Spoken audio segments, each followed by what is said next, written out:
Howdy, and welcome to another episode of Adult Onset Horsemanship. I'm your host, Daniel Dolphin.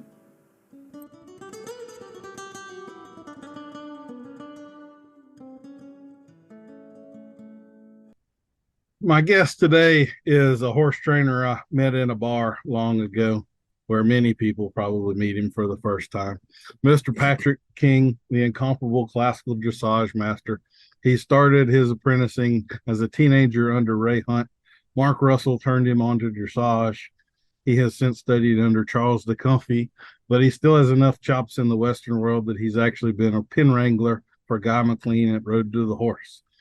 Patrick annually goes back to Portugal to study and teach at the Valencia Equine Academy, as well as the Royal Andalusian School of Equestrian Art in Spain. Patrick, how are you doing today, man? I'm doing well. Thank you, Daniel. Great to be on here with you. And that's quite an intro right there. There's a few pieces we can fix in there, but that's all right. It's all good. Well, there's what's written and there's what's in between the lines, right? There we go, right? That's what we'll go with. Yeah. So I'm just going to fix a couple things on there. Number one, definitely not a dressage master, but thank you for that. I'm very humbled by that. Oh, yeah, you are. Yeah, you are. Well, you're very kind. I am certainly not that, but I'm working at learning a little more every day. And I was in my early 20s whenever I rode with Ray. There was some jokes about how young I was actually when I was there. Okay. Yeah, and then I'm learning and guiding tours in Portugal and Spain. Certainly not teaching, but I'm fortunate enough that they are my teachers while I'm there. So thank you. Okay, well, fair enough. Well, we start everybody off, Patrick, with the lightning round questions. These are for points, so you want to be on your A game here. Okay. Great. Like whose line is it anyway? A little bit, yes. Okay. Very much. That's exactly where I stole that from. Thanks for outing that one. I appreciate that, Patrick. Very nice. Yes, I'm not as original as I would pretend to be. All right, there we go. What's your favorite way to relax? Meditation. Okay. Any specific group or just sitting there breathing and relaxing? Wow. Actually, recently, the last few months has been cold plunge ice bath meditations. Okay. I like that. I've done a little bit of just that nuts because I hate being cold, but that's like I've so gotten into that. That's absolutely the point, though, isn't it? Like I've said this before. One of my favorite quotes is by Samuel Clemens, that you should eat a live frog first thing every morning and nothing bad will happen to you for the rest of the day. Absolutely. It'll be the worst thing that did. Morning or evening? Why not both? Okay. Bay or sorrel? Bay. That's one of those, like, it's probably 80% bay. I would have thought that would have been 50-50, but it's not close to 50-50. It's heavily... That's so interesting. There used to be a statistic, at least with the quarter horse industry, that just over 80% of the registered quarter horses were sorrel or chestnut. I believe it. There used to be, like, the King Ranch and the 4-6s were breeding for them very specifically. Back in the 60s, if it wasn't sorrel with 4 white stockings and a blaze face, it went to Palestine, Texas on a one-way trip. No kidding. They were heavily biased toward the sorrels and all. So. Wow. Really interesting, because when you go to, and I'm totally interrupting you with your lightning round, but when you go to Portugal and Spain, it's such a novelty for them to have a chestnut or a sorrel that it's like, oh, every eye is drawn to that. Where for us, it's like, oh, yeah, it's just a thing. Yeah. Yeah. Really interesting. What do they predominantly have? You get a lot of grays there, a lot of grays, a lot of blacks, a lot of bays. Okay. And don't they, I have heard, like, they name the colors differently. So like in Europe, a halflinger, which we would all call a palomino here, they could call a chestnut there. Is that correct? I don't know. I've heard that. That may be more of a Nordic thing. I don't know, because halflingers aren't from the south of Europe. But anyway, oddities around the world. I don't know. Does pineapple belong on pizza? Yes. Sometimes. Okay. Are you a cook? Oh, yes. What's your favorite meal to cook? What's my favorite meal to cook? Oh gosh, I love to make butter garlic scallops with a mashed cauliflower and a bacon Brussels sprouts. That all sounds very good. Yep, I'm big into the That's seafood. one of my common favorite meals. Yeah, next whenever you get a chance to come up, that's what we'll have. Absolutely. Sounds good. I've got a couple of new questions just for you. My son's helped me out with these. So, if there are good essential oils, do you think it's fair to say that there must also be evil essential oils? Yes. Black pepper is one of them you have to be really careful with. All right. Do you have a horse related pet peeve? Good Lord, don't we all? A horse related pet peeve. Shall I count the ways? My biggest one, actually, this is really funny because I've got some students who have called me out on it now because I call them out all the time. My biggest horse related pet peeve is when someone throws their whip to the ground before they dismount. That drives me batty. I could understand that. Yeah, there's kind of an etiquette thing there to, yeah. Yeah, and that's what it is. Yeah, 100%. Yep. I get it. If I was like around Western kids or something, and someone took their lariat or something and just chunked it on the ground like that would. It's the same thing. Yep. Yep. Exactly. Yep. If you were to catch your teenage son with an S&M magazine, would you spank him?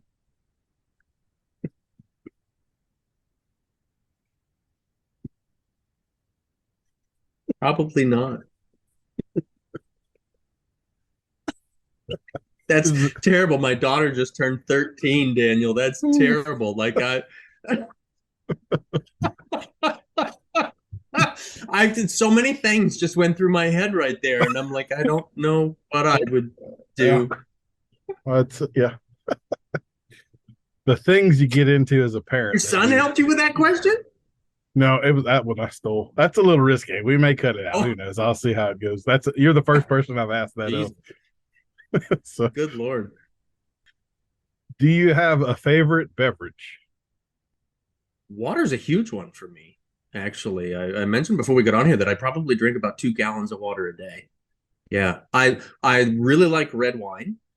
I am also a huge fan of espresso. We've got a cafe in town that knows my order. As soon as I walk in, they get started and they hand me 6 espresso shots in 1 cup because they know that I'm a bit addicted. Yeah. That's a lot. Yeah, I'd be floating. That's right. And coffee itself, most people will tell you that coffee is my favorite drink. I definitely drink my share of coffee. Would you tell us something unexpected about you? Something unexpected about me. Spent several years as a horse show announcer in my youth. That's what you have, sort of that velvety radio voice. So I guess that all maybe makes sense. Yeah. See, I usually talk about the zoo animals that I've trained, but the horse show announcer now, that's something nobody else has heard.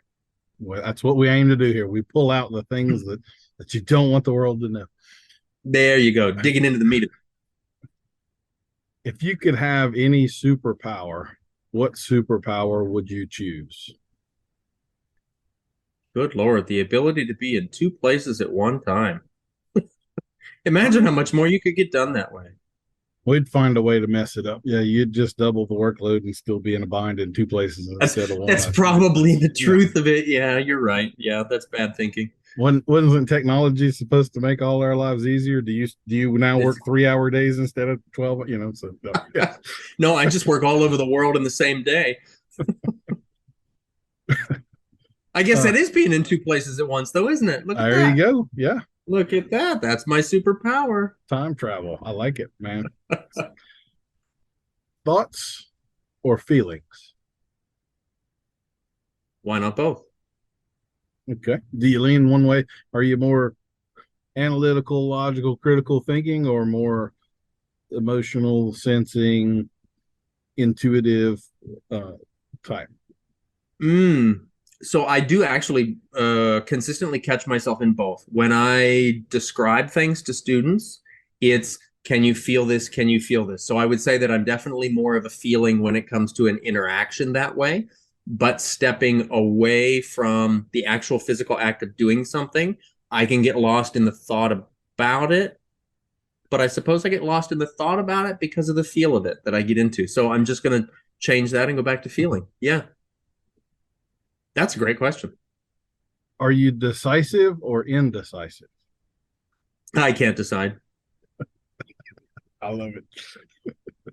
You're the first person that has answered that way. So that's one of those, you'd be Perfect. surprised how many people I ask that question of, and the indecisive people take 2 minutes and 4 paragraphs to tell me that they're indecisive. And I'm like, yeah, I think I agree. That's hilarious. Edit a bunch on. That's hilarious. My daughter will actually tell you anytime she's ever asked me a second time for anything, I've said, Carly, when was the last time I changed my mind? She would say, and this was when she was much younger. She would say, never. And I said, so what makes you think I'm going to start now?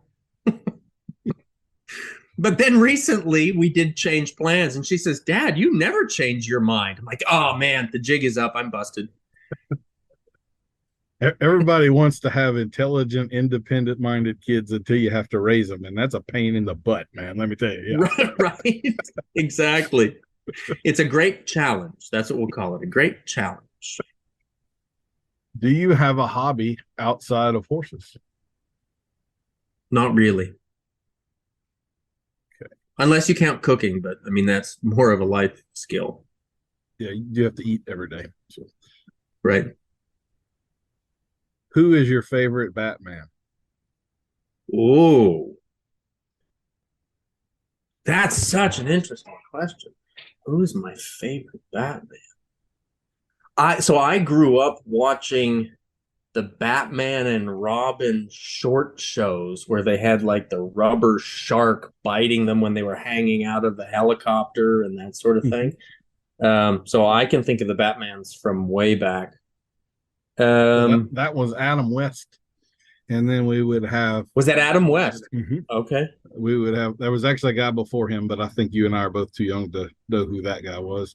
Then I wouldn't know anybody before that one. Michael Keaton. We've had Val Kilmer, George Clooney for some reason. Oh, who's the British guy? Oh, with Heath Ledger. Patrick Bateman. I can see his face. And then the most recent one is Ben Affleck.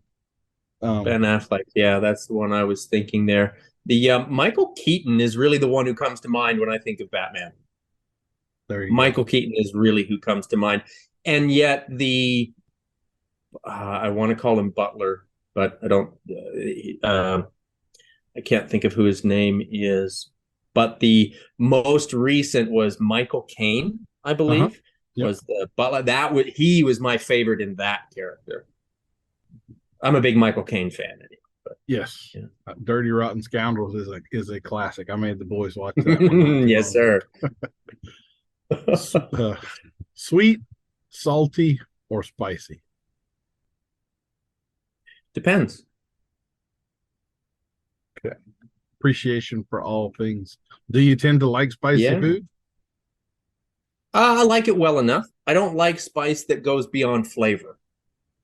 Okay. That's the thing that I'm big on. Like if it's you see these, like, I think of them as kind of dumb, these and I don't want to offend anybody who's a big fan of them, but for me it's not a thing. The like super hot potato chips or whatever. I mean, I'm not a potato chip guy anyway, but when you put so much spice or heat to something that you can't actually taste it, I think that kind of devalues it. Yeah, you know.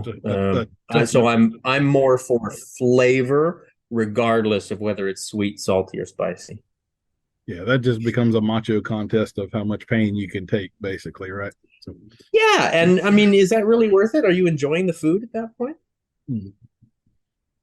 What is your favorite dinosaur or deep sea creature? It's so funny. I don't know why Stegosaurus just came to mind.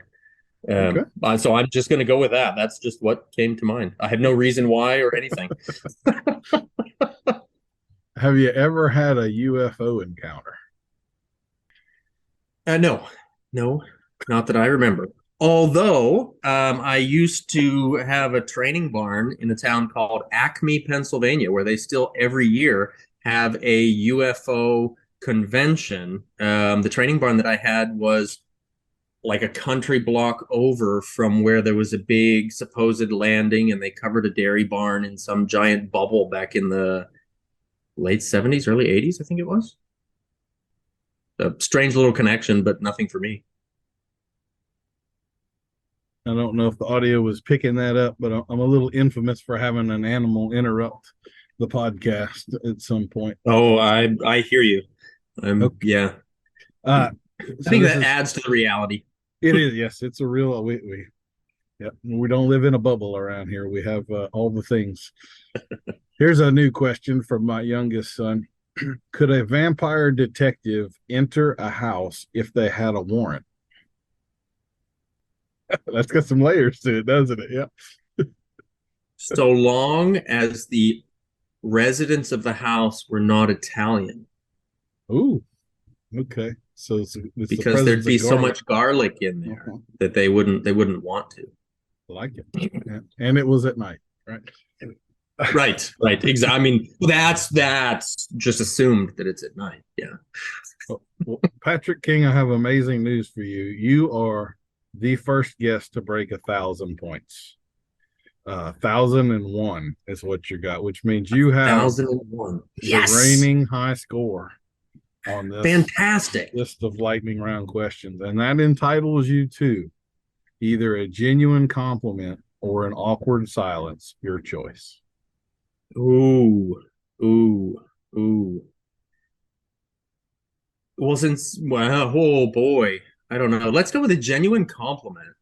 I feel Oh, like, well, yeah, I don't this know. is I'm good on the awkward silence points. no, you said genuine compliment, so it's always hard to compliment actual friends, but that's why I put it in here. I don't feel like I'm real good at complimenting. I'm always the finding problems and fixing them, so I put that in there just so I had to compliment people on the Oh, spot. good. So Yeah, absolutely. If I've earned this, I'll pay up, man. this is my ice bath for the day right here.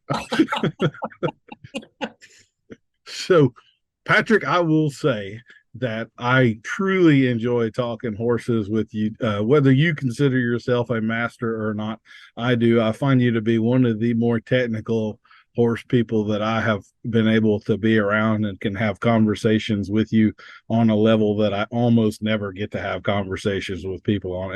And I have to say I truly appreciate that. I mean, for the most part, as a pro, you when you get to certain levels, you have a very difficult time finding mentors and people that are on your level because it just gets to be a smaller and smaller group of people.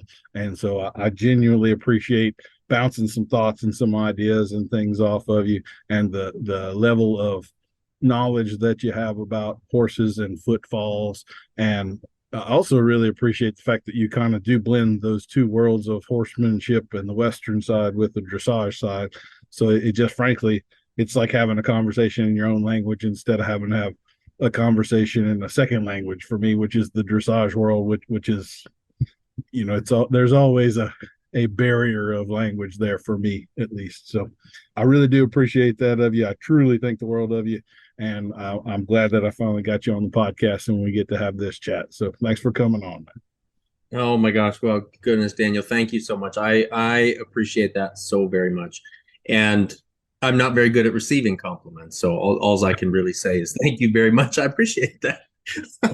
I, I feel you. I do appreciate that so much, and I feel the same way of you as far as the technical conversations that we can have, and that I feel like there was, and pretty much right away I felt that link of you're somebody, it's kind of in the same tribe, if that makes sense. And that, I feel like that term can kind of get overused a little bit recently, but I do feel very much the same way. So thank you. I appreciate it, and I'm so glad that we were able to make this time to talk.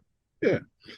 Well, Patrick, why don't we, since I so badly botched your bio in the beginning, I try to ask everybody just what it is that you do. Give us the 30,000 foot view of Patrick King, please. A 30,000 foot view of Patrick King. So I do, as you mentioned, I have a Western background. I was an apprentice to the master horseman Ray Hunt, and got the opportunity through foundational programs, starting a lot of young horses, to cross paths with many great horsemen and horsewomen all over the world.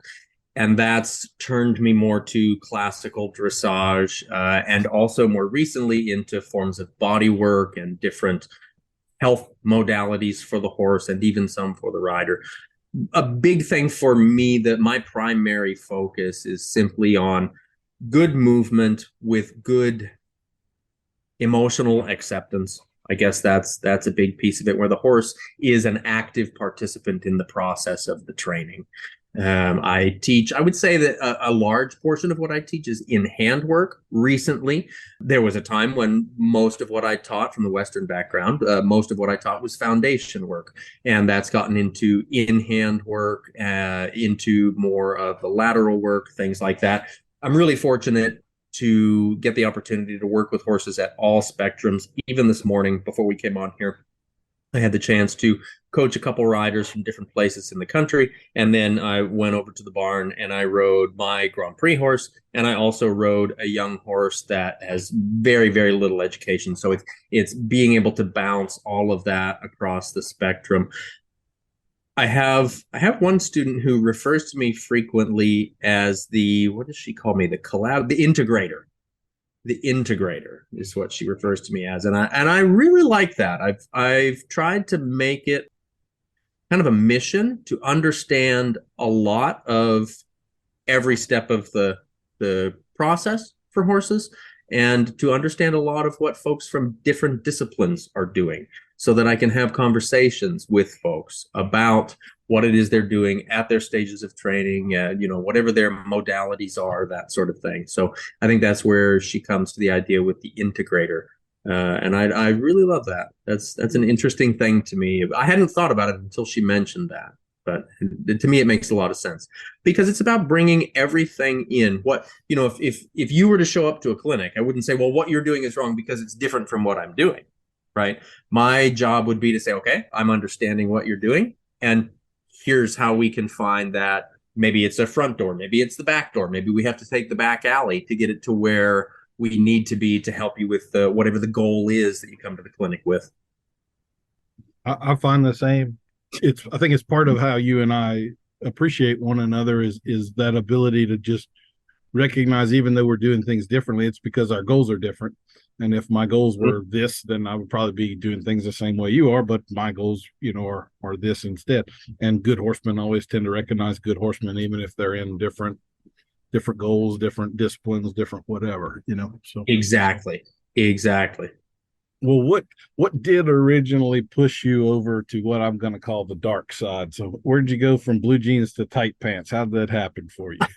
Blue jeans to tight pants. Well, I do still on occasion wear blue jeans. So, well, it was interesting when I was with Ray Hunt. I got the chance to spend a couple months with him, living. So mornings were coffee in the office, and we'd go to lunch with Ray, and we'd go to dinner with Ray, and spend all day riding horses and having him chat with us. And when weather was really ugly, we would watch videos, and he would comment on videos. Like I remember one day watching a Tom Dorrance video, and he would play it for a little while and pause it, and then we would talk about what happened, talk about what might come up, and that was really fascinating.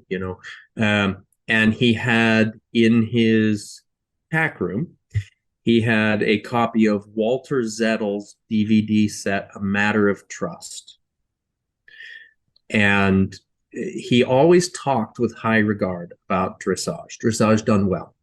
And after that, I started lots and lots of young horses. Even before that, I started lots and lots of young horses.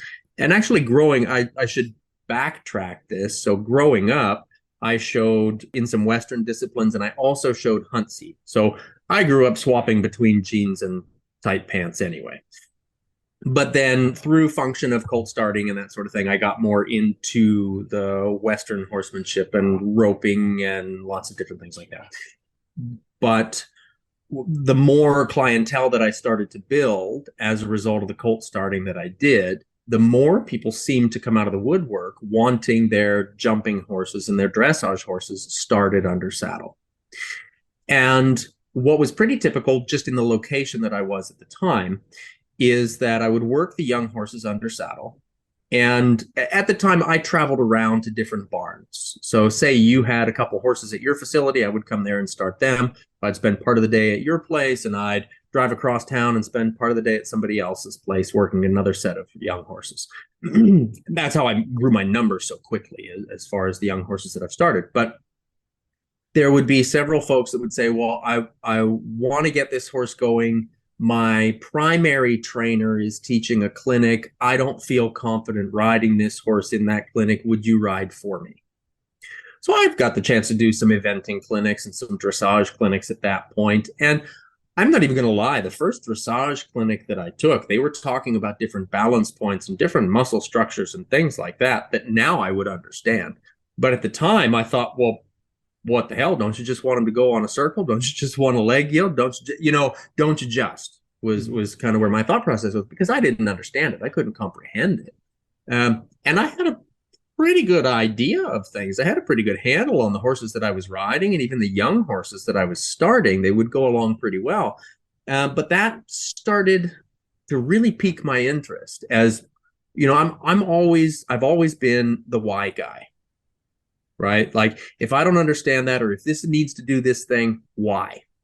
Why do I need to do it this way? Why does it work this way? Why does the brain function that way? Why does the body function that way? I want to know the why behind it. And so that got me more interested. And as I said, my own personal horses, I had a pretty good handle on them. I had one horse I was riding in the two rein and transitioning into the bridle from the old vaquero background side of things. And I remember taking a lesson with a dressage trainer that I'd started several young horses for at the time. And she's like, okay, leg yield here, shoulder in here, and haunches in here. And I could put this horse into any position. I could bend him in half like a pretzel if I wanted to. And then she asked me for a half halt, and I did, or a half pass rather. And I did what I thought was a half pass based on what I thought I was seeing in videos that I was watching and things like that. It's all about understanding and interpretation. And I gave what my idea was of the half pass at that point. And she sighed. She said, "What the hell was that?" That's when I said, "Oh, well, I don't know. I don't know what that was, I guess." Right? It was what I thought was this other thing, but clearly by your response, that's not what it was. Right? And so that definitely turned me on to things as wanting to know more. And something, a couple of the books that Ray Hunt used to always refer to, I actually have them stacked here next to me. When Ray was teaching clinics, he would talk frequently about the book Dressage by Henry Windmalen and The Complete Training of Horse and Rider by Podesky, who was a head rider of the Spanish Riding School. So Ray really imparted an appreciation for. I didn't quite have an understanding of, but I had an appreciation for.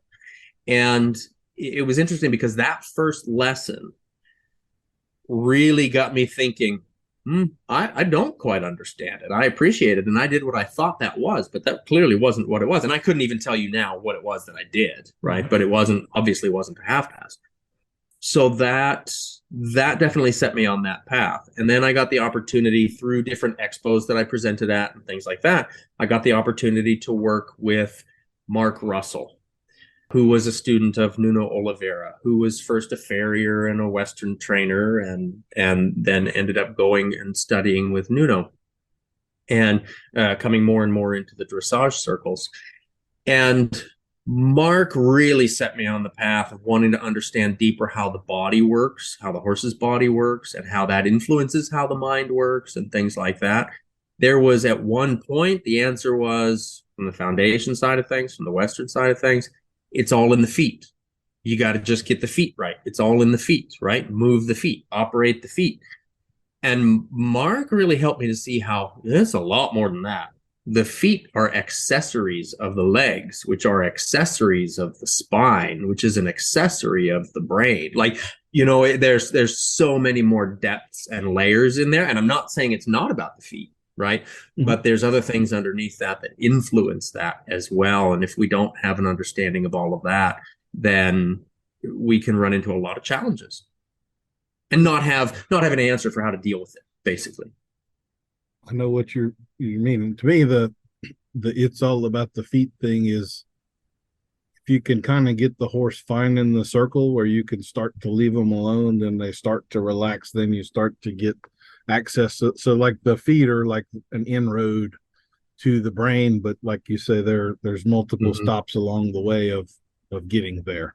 One of the things, yeah, I find people mess with the head way too much, way too soon, and they want to have a horse on vertical flexion and all of that stuff.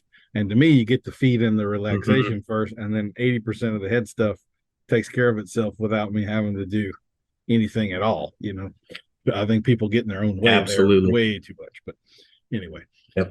Yep. And that can be a whole discussion in itself. Like when we get to talking about vertical flexion, I've completely stopped talking about that because I would say that it's against my religion to even aim for vertical flexion anymore. I love one of the things Charles DeCunfee, who's become a mentor, talks about is that when the top line is right and the neck is extending the way it wants to be, the head hangs like a chandelier off of the neck. And you don't pull on that chandelier, right? Like you don't touch it. And I've found that to be so true. And when we look at different horse breeds, and that's something I'm really fortunate to work with lots of different breeds and different disciplines. When you look at different breeds, if you were to say vertical flexion, right? Like a horse's forehead and nose, whatever, on a vertical. For some horses, you're going to be cutting off their air passage. For other horses, they can go a couple inches before you restrict anything, right? Depending on the thickness of their throat latch, depending on their conformation, things like that. And so, again, the why guy in me is like, well, why would we want a vertical like, what does that mean? I find if we get a lateral releasing of the pole, the top line extends and the head hangs relaxed as it should, and the rest of the body is available to us. That word extension to me is the key part of the whole thing. When most people are pulling on the reins, they're doing what I call turtling. That horse's neck is contracting and getting shorter and shorter and withdrawing into the body, and that is the exact opposite effect that you should be having. And absolutely, contraction is not collection. Absolutely. And if more people understood that, I think all of the things that make me throw up a little bit in the back of my throat with regards to vertical flexion would probably just melt away and everything would be all right, But, right. It just wouldn't even be a thing. Yep. Yeah. Yep. So one of the things that I wanted to bring up was a saying that I didn't hear you say, but one of your, I guess, apprentices had posted on their page. And I don't know if I've ever said this to you, but this is another. So my dream is when I get to build the place that I want my arena, you have sort of panels around. I want sayings of wisdom on each of those panels so that as I'm working a horse, I'm surrounded by sayings of wisdom. And I'm telling you, you've made the wall. So I got the notes folder. You're in there. Whoa. This is the saying that I reached 1,001 points and I've made the wall. And you've made the wall. Oh. So you just stop the podcast here, man. You can't top this. It doesn't get better. So here's what you've been credited as saying. There is a difference between looking at a horse and really seeing him. And I thought that was pretty good. And one of as we talk about Ray, one of the things that I see and this goes throughout his more popularly known proteges as well, as they're working a horse, it's very common that they'll say, and there's the change. And it's also very common that as the camera is withdrawn 40 feet back, you can't see the change that they saw because they're standing 3 feet away from the horse.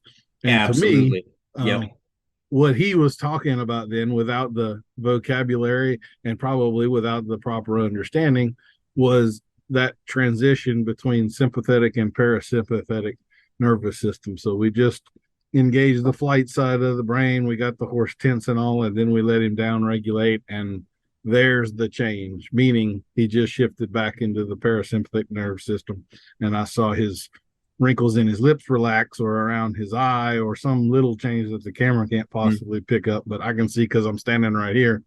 That's what happens. Mm-hmm. So we were talking before we started recording here about that. So for me, that's been the biggest part of my horsemanship and things I've talked about in the last several years has been that transition state between sympathetic and parasympathetic, and trying to get people to be aware that that's happening constantly right in front of your eyes. Mm-hmm. So you should be looking for this, and to be looking and studying so that you can start to recognize that transition, because that's one of the most important things that tells you where this horse really is and what are the realistic expectations I can have for working with them right now, or what steps might I need to take to get him back from where he is. But if you don't know where he is, you don't know you have to bring him back. And so the lack of awareness for that is huge. So what are your thoughts on that? Do you think that was kind of what Ray was getting at in some of his apprentices? And sometimes, yeah, I think sometimes. And I think sometimes it was just talking about the core understanding that the horse was getting, or a shift of the weight toward the understanding. So one of the things, whenever you talk about that, one of the things that also comes to my mind that Ray used to say all the time was that you prepare the position for the transition, and the transition takes care of itself. Right. Mm-hmm. So that to me goes into like some of the conversations that you and I have had in the past about footfall and weight shift and things like that. But that sympathetic parasympathetic, one of the things that I think people can get really hung up on is that they feel the king's they, the notorious they, that sympathetic means bad, parasympathetic means good. Right. And that's something that we really got to be, I think, I try to be really careful with students anyway, to help them understand. And we look at it a lot like a yin yang, right? Where you've got, say, the white portion of the yin yang, and you've got the little black circle in it, right? And then you've got the black portion of the yin yang, and you've got the little white circle in it, which says the basic story of that is that within every good, there's a little bad. Within every bad, there's a little good. Where do you want to live? The line that separates the black and the white shapes. That's the line where learning happens. Okay. If we think about that as the white is parasympathetic, the black is sympathetic, it's not that one is inherently bad and one is inherently better. One can take the body into a desire to change, and one can take the body into a desire to relax, right? If you go too far to one or the other, it's non-productive. If you go too far into the idea that the body needs to change, then the horse gets totally reactive, total self-preservation. If you go on to too far on the side of the body wants to relax, like I talk about athletic relaxation versus, I don't have a better word for it, useless relaxation, right? I'm sure there's a better word, more PC word. But if you think about like an athlete preparing for a movement, that's an athletic relaxation where they're on point, the body's doing what it needs to do, they're not restricted by anything, right? If you think about, I don't know, teenager on the couch with a TV remote and a bag of potato chips or something, that's definitely not athletic relaxation. That's a whole different kind of relaxation that is not going to get anything positive done, right? So it's that, can we ride the line between, that's really what I try to think about when it comes to sympathetic and parasympathetic, because they will go in and out of both constantly all day long. It's what stimulates change in the body. It's also what stimulates change in the brain. But yes, I do agree with you 1,000% that all too often people are not understanding when the horse is existing in that parasympathetic state. Because just like people can, horses can live there, right? Just like people that are constantly anxious, constantly fidgeting, constantly on that self-preservation mode, horses get into that constant self-preservation mode as well. And if we can't find a way to help them back through it, one of the big things to me is that learning does not happen in the parasympathetic state, or in the sympathetic state of the nervous system. Association happens, but learning doesn't happen, right? So like when you hear your friends say something silly like, well, my horse is afraid of men in yellow baseball caps, right? Like that sounds kind of foolish. And then you see a man walk up in a yellow baseball cap and the horse spooks. That's an association. That's the brain latching on to something that it felt was important in some moment of, we'll say trauma, right? Or some moment of importance that we didn't have any control over what the brain hung on to, right? And so that's operating strictly from the sympathetic. So that's association. Where learning is more, again, like I talk all the time about the horse being an active participant in the process and the horse actually cognitively understanding what we're asking for. And making a choice. Yeah. Making a choice, 100%. You know, I'm always talking about the horse is the trainer. We're just the facilitator. We help them to find the answer. We help them to hunt for the answer. And I even think of it that way when it comes to, like I say, everything that we do with a horse is a form of body work, either to the benefit or to the detriment, right? Mm-hmm. And in the end, really, the horse is the body worker. We're just the conduit. We're helping them to find those spots of tension that they can learn to release on their own and things like that. Prepare the position for the transition, right? And the transition takes care of itself. Or you transition them in a bad way into tension. Exactly. And but either right. way, 100%. Prepared the position that led to the transition, right? Yeah. Boy, you can turn that around any way you want, right? And it's still true. That's why I love those simple sort of one-liners, the sayings of wisdom, because they're so simple yet so complex simultaneously. You can look them like just that, make the right thing easy and the wrong thing difficult.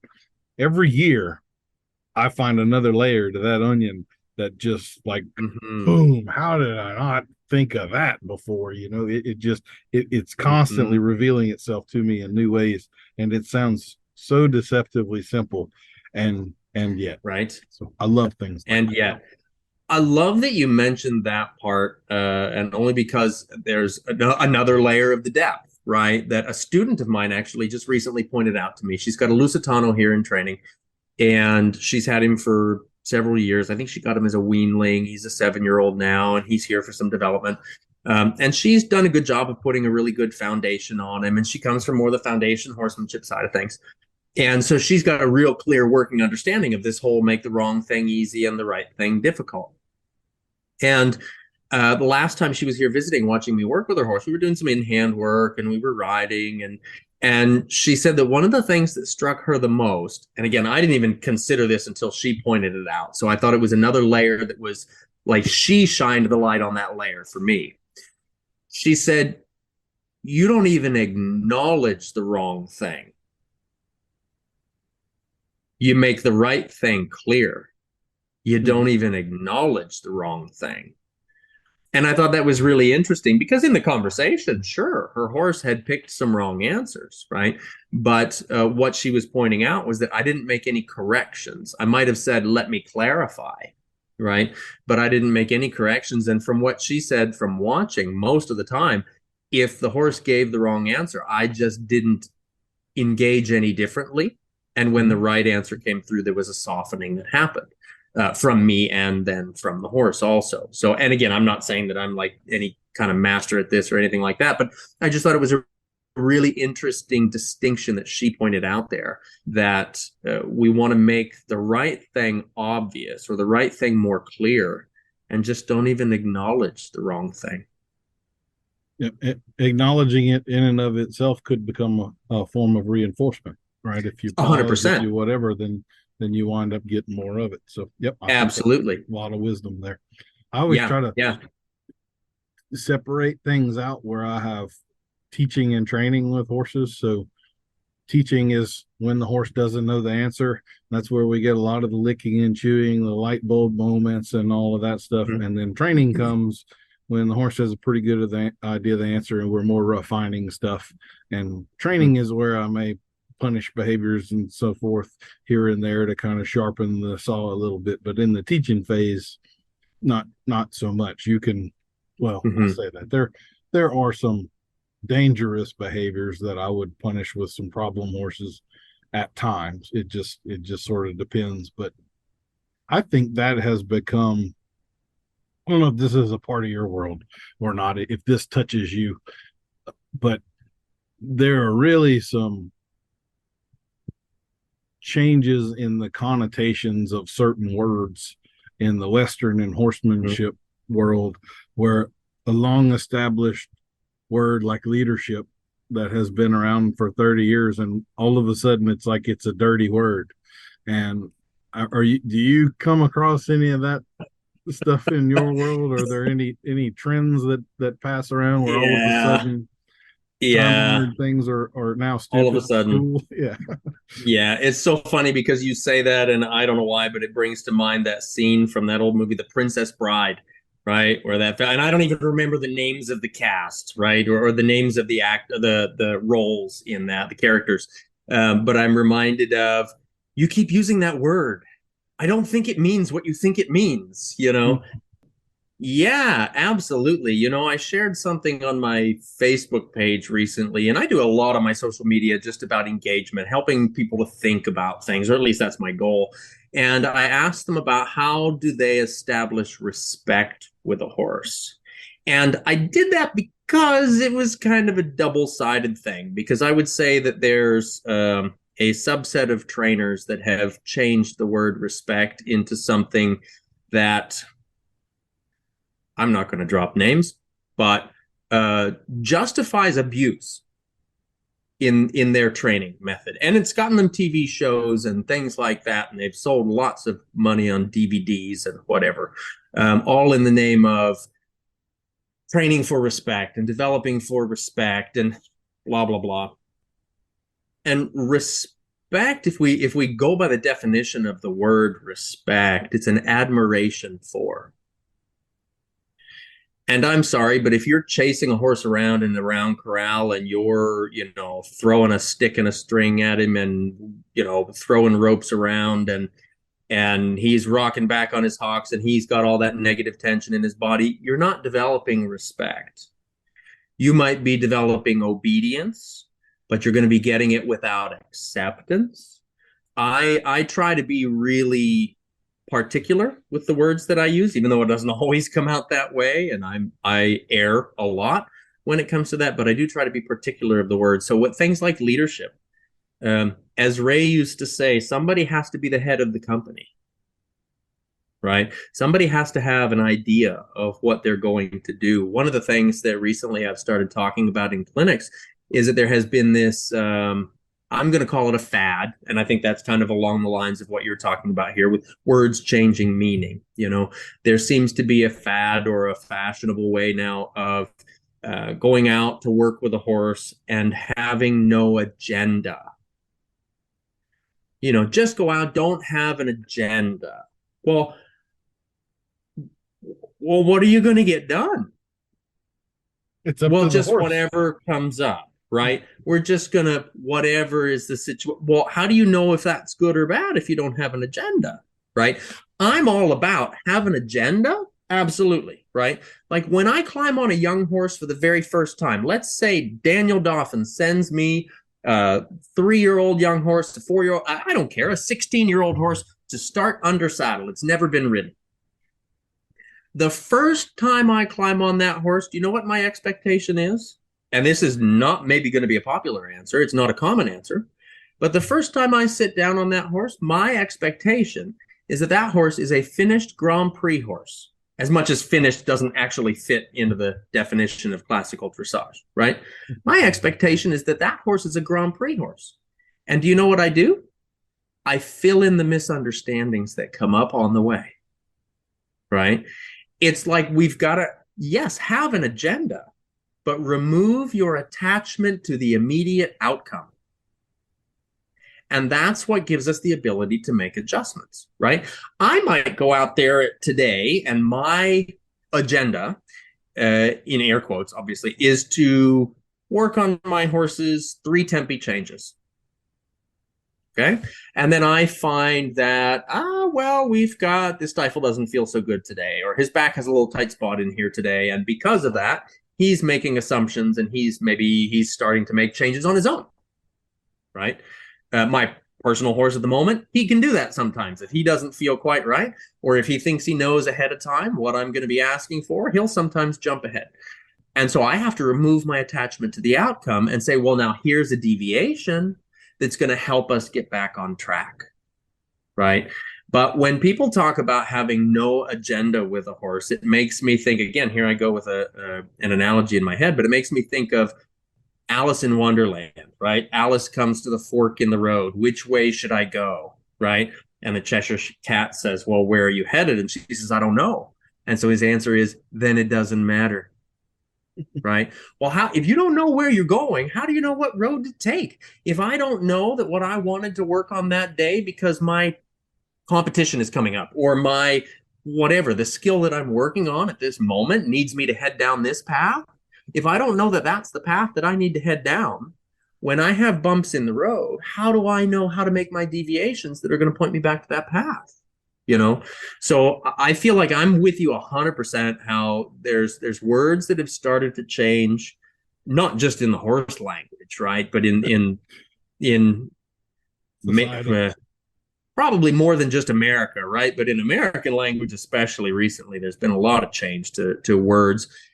And it's not always bad, you know. I don't think it's always bad. It makes us think about language. And that's the interesting thing about language, right? Is that it's always evolving. You know, there was a point where you wouldn't find the word ain't in the dictionary, right? Mm-hmm. Pretty sure you can find it there now, right? Because language is an always evolving construct that and it always has been.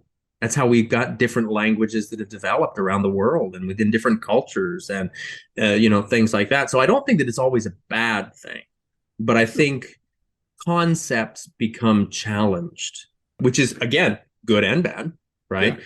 Concepts like punishment, correction, clarity, you know, whatever. I agree with that. And what I appreciate about certain people and what annoys the hell out of me about others is when it's okay to have an actual discussion about the change we're proposing, right?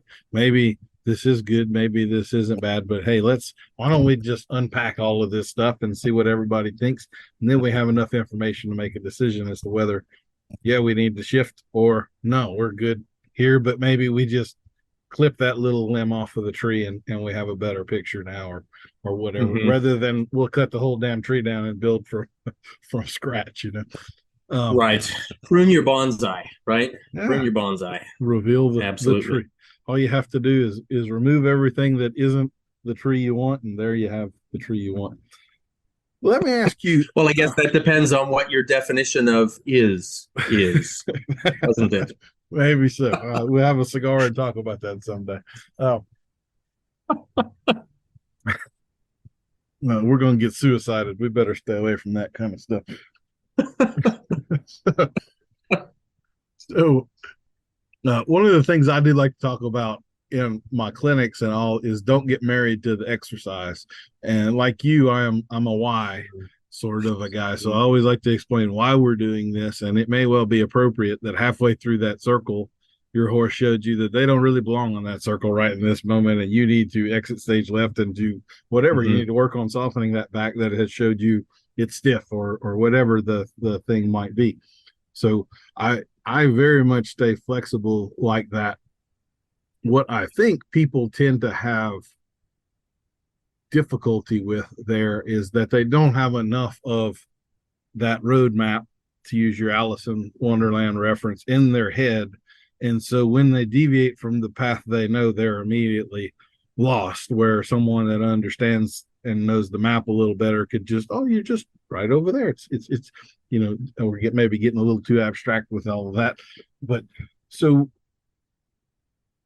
like, how much weight do you put into things like the formal dressage scale, and how much do you give yourself permission to jump ahead of that or do this differently on this horse because he's showing me this?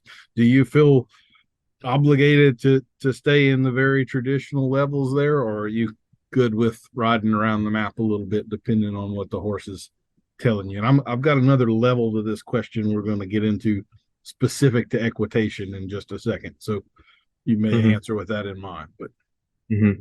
I think that jumping around See, and I wouldn't even necessarily call it jumping around. I think that we work with what the horse shows us that he's capable of understanding and capable of doing in that moment. And I think there comes a time where you know the map well enough that you can make those deviations still with the destination in mind. So that it's actually, it makes me think of when you talk about how some people get totally lost, right? That makes me think of in the winter when I go to Portugal. I guide tours around a lot of different areas. And in the city of Lisbon, it's one of my favorite areas to guide tours around. I know the areas that I know, right? I'll say the areas that I know. I know them well enough that we could totally deviate from the path and go somewhere else and still end up back where we wanted to end up in the first place. But the folks that I'm guiding have never been there, most of them. And so they have no idea. And if I weren't to tell them, they'd get completely lost. Right. Mm-hmm. So I think there comes a difference between the tour guide and the tourist. Right. And I've actually never thought of it this way until you just started talking about it in this way. But I think horsemanship is really a lot the same way. Right. Mm-hmm. We have the tour guide and the tourist. And we would say that the vast majority of amateur riders, and even amateur trainers, they're more on the tourist side of things. And that's not a bad thing. I don't mean that to sound like I'm downplaying that at all, because I think that's the most important place to be. Because until you have been a tourist enough, you can't be a tour guide, mm-hmm. right? You can't just jump into being a tour guide. I don't care how many times you've read the book. If you haven't walked the street, you don't really understand the map, right? And that's the difference between, just looking at the map and trying to do the thing versus actually taking the walk, taking the hike, doing the tour, and meeting the people along the way, right? Like whenever I take the tours through Portugal, there's shop owners that I know, there's waiters and waitresses that I know, there's, hotel staff that I know, and I know them by name and I know them as friends. And when we have a detour in our road, it's to talk to someone, right? It's to visit some other thing. It's to get advice on where do we want to go to see the best sight at sunset, things like that. That's like the little challenges that people will run into with their horse. Like you say, don't get married to the circle, right? If we're on this track here and we think, hey, the great sunset is going to be up on this overlook at this point in the city, and I see somebody in a restaurant and they're like, yeah, but you know what? It's the 16th of the month, and so the sun is going to set at a different angle, so you want to go over to this other place over here. If I was married to the circle, I would never deviate and I would never see that better sunset, right? Mm-hmm. So it's funny that just kind of came to my mind like that as it is, but you've got to know the map enough. You've got to have walked the city enough times to be able to make those distinctions. So the real difference there between the tour guide and the tourist is that the tour guide has just been doing it a lot longer. It's a function of time, basically. So that's one of those things I know. Yeah. You probably come across this too, but I have a lot of students that are almost apologetic because they don't have the skill set that they want yet. And mm-hmm. I'm like, you just haven't put in the time. It's why would mm-hmm. I expect that you can do this? You're not supposed to be able to do this yet. You haven't done enough hours in the saddle to be here. And I think another part of that too is asking more questions, right? Like just think of the number of questions that you've asked about. I'm just going to use the analogy again of riding a circle, right? Just think about the number of questions you asked about riding a circle compared to maybe a student in your clinic. I'll bet you've asked at least 100 times more questions about riding a circle than what they have yet at this point for where they are, right? And that's just part of the process, right? So that asking questions, that's the meeting with the shop owners, that's the talking to the waitress, that's the, asking those questions to get to know the lay of the land. That's really what makes us intimately familiar with the whole process. the master has failed more times than the novice has tried, right? So 100%. yeah. A million percent. Yeah. Whenever I have something embarrassing happen, like at a clinic, let's say maybe someone comes off or whatever, and they're not gonna be able to speak in public for the next hour while they wear that shame and all. I'm like, hey, look, I've eaten more dirt than all of you combined. Like, it's not even close. It just happens. It's part of it. Don't worry about it at all. Absolutely. It's a rite of initiation. Yeah. It's not a problem. You just got one out of the way. That's all. Exactly. So that's so funny. I love that you said that you got one out of the way. I like to tell students that horses and people are born with a fixed number of wrong answers. And it's like an account in the bank. Every wrong answer you encounter is one less left in that bank, right? Mm-hmm. It's like, just get it over with. Fail faster. I love fail faster. Exactly.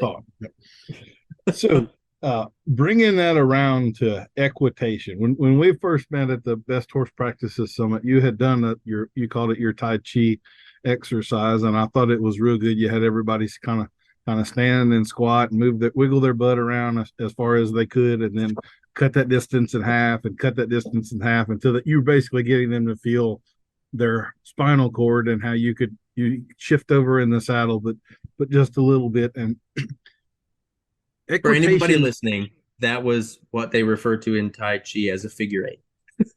Okay. But yeah, it started out with a lot of butt wiggling. Yes, of course. I like butt wiggling better. But one of the things I have often had a problem with in equitation is that there's way too many people that are riding around with looks like a broom handle shoved up their butt. And most of my world has been in colt starting and problem horses, and I very frequently violate the rules of equitation and get out of the box and lean what someone would think way too far over here, but I'm trying to draw that horse in or relax.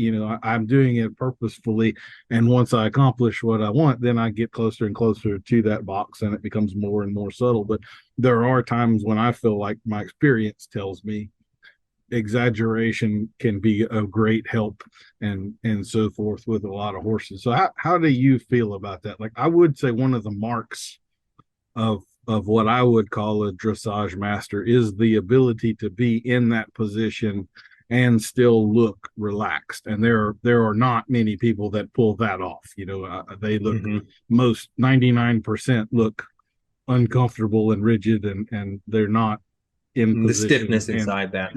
Yeah. So what are your thoughts on that? So that can take us down several tracks. So when we talk about equitation, I think it's really important to make the distinction. There seems to be two different kinds of equitation right now. There's equitation as defined by a competitive discipline, and that would talk about, here's the position that you want to be in. And I think we can all picture that when we talk about a reiner in their equitation, or a saddle seat rider in their equitation, or a hunt seat rider in their equitation, even a dressage rider in their equitation, right? It's like an assumed position for what you're doing. But then equitation, I would say equitation in the classical sense, goes a lot deeper than that. And it's about how your body not only is positioned, but how it functions within that position and how that influences the horse, right? So when you're talking about deviating from a position on a young horse to help clarify something or to help really make a point, that's part of the equitation, right? One of the things that I think about all the time when we're talking about the equitation, Charles de Cunfee talks about having 5 pillars. If you've ever seen horses work between the pillars in the classical riding school, there's 2 pillars in the center of the arena, and you might see horses doing piaffe, tied to the pillars, that sort of thing. So we're referencing those as our 5 pillars, right? And he talks about the upper arm, basically from shoulder to elbow, and that should be vertical, right? And he talks about the 2 legs in their position where they should be sitting, and those are two more pillars, right? And then the rider's spine as that fifth pillar. And he's talking about, any deviation that we make, any request that we make should be within those pillars. And those pillars are a point of reference for the horse. Okay. And I think particularly when it comes to starting the young horse, depending on the sensitivity of that horse, depending on the strength of that horse for carrying the rider, depending on the suppleness physically and emotionally of that horse, the more strong, supple, and focused the horse is, the closer we can stay within those 5 pillars as we're working with the young horses. And the goal, I think, is for what I'm achieving, for what I'm aiming to achieve, is that we get closer and closer to that place of nothing deviates from within those 5 pillars, right? When you're climbing on a young horse for the first time, you might need to reach way back and pet on his hip or, do something, if you're exaggerating, hey, move over here, hey, move over there. You can, from within those distinctions, you can deviate in a way that helps them to understand. Or at the very least, if we talk about it from the physics perspective, you can deviate enough to the point that they almost can't help but do what it is you're looking for, right? And that can get the job done, and then they can learn from that, right? And you can move on to the next step. To me, my goal is always to return back to that place of those 5 pillars, if for no other reason than the balance in my seat that allows me to not be blocked or braced by the deviation that might have been made. Does that make sense? Yeah, it makes total sense to me. And I'm glad that you think of it that way as well. I in my perspective, when I hear that talked about, it tends to be described very rigidly without the flexibility or latitude for the exceptions that define the rule, and I'm all about the why. And so sometimes I have a why that says I need to ignore the rule for the time being to get the horse on the road so that now we're on the map and now we can do what we need to do. I absolutely, I give myself license to do that kind of stuff all the time. So how boring would it be? Absolutely. Right? Right, exactly. I think about that also, like you had mentioned the Tai Chi work that I had kind of brought a little bit to that Best Horse Practices Summit. And there's a principle in Tai Chi that says within stillness, there is motion. And within motion, there is stillness. And I really think about that when it comes to our equitation, right? But when we get to the point of thinking about equitation for competition for a specific discipline, and I'm not disrespecting that, I'm not talking down on that. I'm just trying to delineate that from what we're talking about as like a classical equitation, regardless of your saddle, regardless of whether you're wearing jeans or breeches, right? And certainly regardless of your hat. That classical equitation basically would say that within stillness there is motion, and within motion there is stillness. And when we talk about equitation from the framework of a competitive discipline, we're almost more talking about a mannequin. Here's a pose, right? And I think that talks to what you're, and I'm not saying that it has to be that, right? But I think that that's what we do commonly see, is that it becomes a pose, it becomes a position without flexibility, as you mentioned. And I think that's when it can really become a problem. That's when we become hood ornaments instead of those 5 pillars, right? We become hood ornaments instead of points of reference. Mm-hmm. Or a passenger rather than a driver, right? Totally. Because you got to be working the pillars to drive the thing. Absolutely. Yep. Well, Patrick, I'm thinking we have been doing this long enough that it's probably about time to do our sponsors for the episode. And good. Who sponsored us today, Dan? We actually have 2. Okay, so one of them is an account for you, so you're aware that we're going to be talking about that one. But this is another company that was reaching out to me. They're on sort of the cutting edge, the cusp, if you might say, of some equestrian fashion for men. So our main sponsor for this episode is Gap in the Breech. Are you a male equestrian who's environmentally conscious and also wants sexy underwear? Gap in the Breech is here for you. Gap in the Breech men's riding thongs are just what you've been looking for. Our thongs are made from the finest Washington State hemp, a fully sustainable, year-round sourced crop, and very breathable for the stable jewels as well. We send this hemp all the way to Italy, where it is processed into the softest fibers you can imagine and tailored to fit you specifically. Our custom tailor, Francois, will be glad to set up an appointment from your measurements at your convenience. We offer a variety of colors to make sure your ascot and your riding thong match perfectly. Imagine the riding freedom you'll experience and extra confidence you'll have, knowing what the audience doesn't.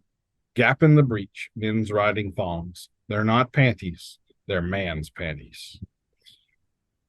All right. And now, I can just hear the jingle to that, right? Like, stuck in the middle with you. that seems like that needs to come with some accompanying skin products, maybe some Desitin or something like that. Totally. Like that. What's that monkey butt powder you get from Tractor Supply, right? That's good stuff, actually. Yeah.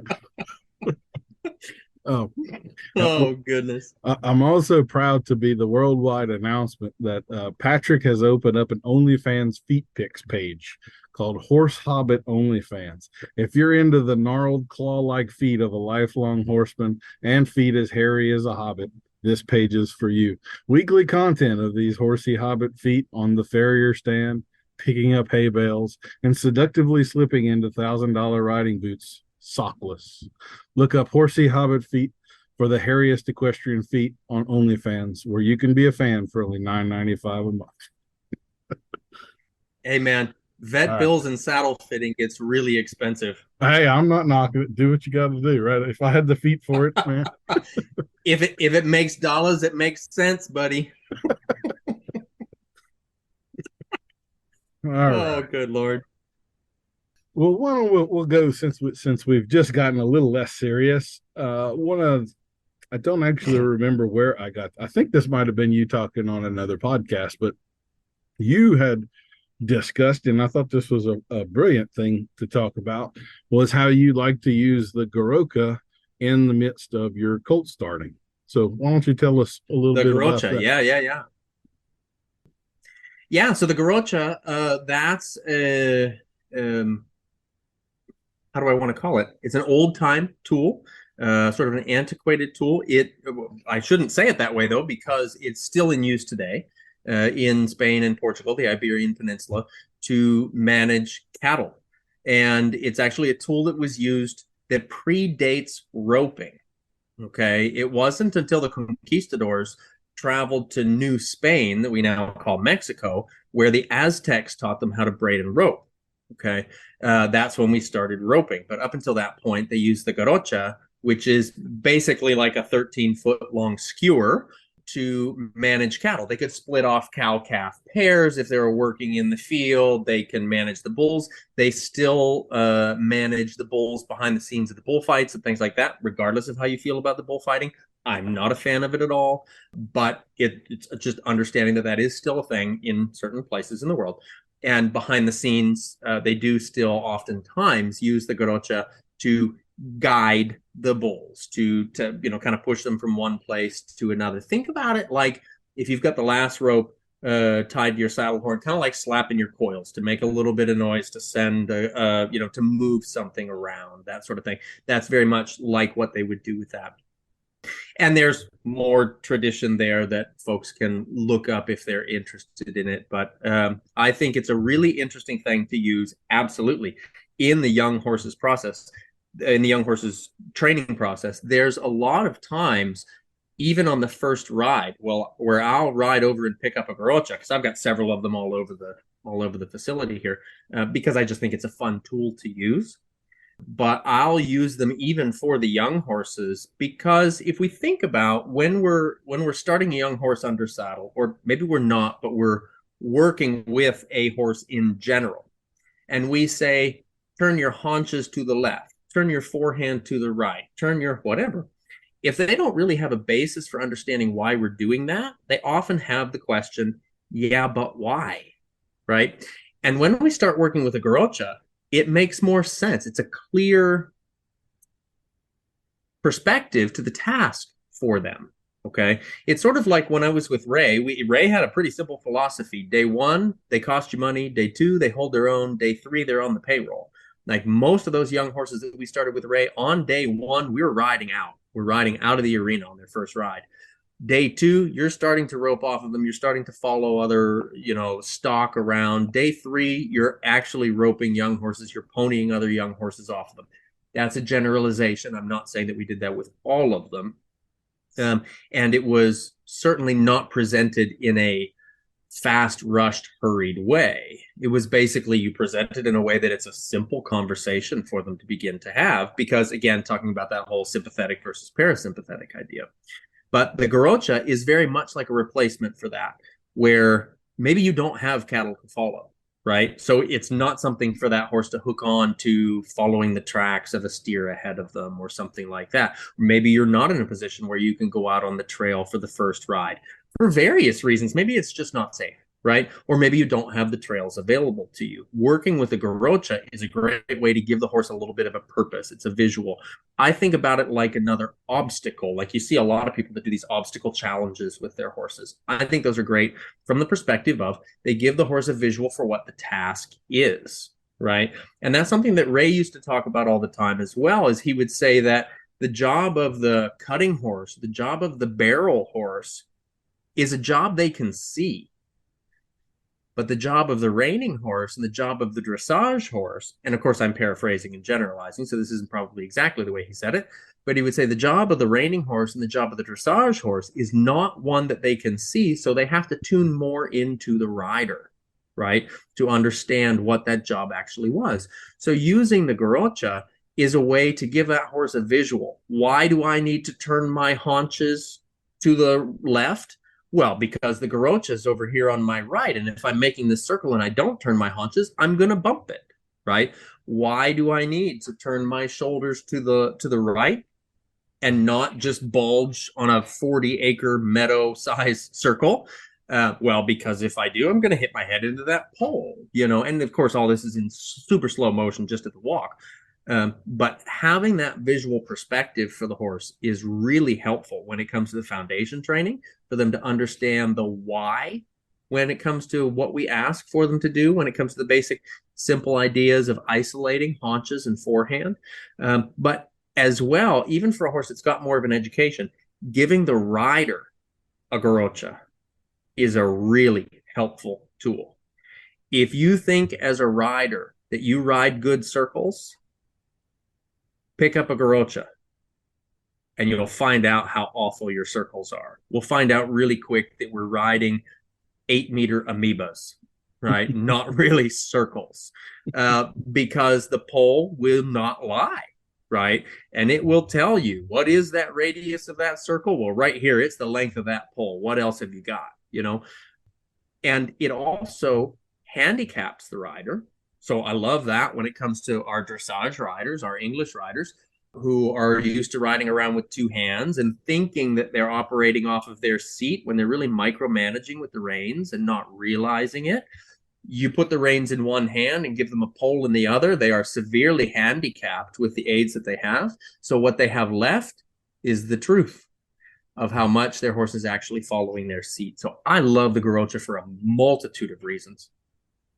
That last thing you talked about, I was going to bring up if you didn't, because I think that's one of those big, I would call it a problem in the dressage and the English world, is the lack of awareness of how much micromanaging they do with those reins, and you take them away and they can get lost. One of the practices that I have, and you may be one of the few that appreciates this and doesn't think I'm crazy, but when I get new riders in for lessons, typically their first 3 lessons are in the round pen on one of my horses, bridleless, and they have to earn the bridle around here. And so they learn to use their seat and to use their legs. And when you have the confidence of, I can sit and slow the horse down, I can even back him up and do all of these things and trot figure eights and stuff like that without the reins.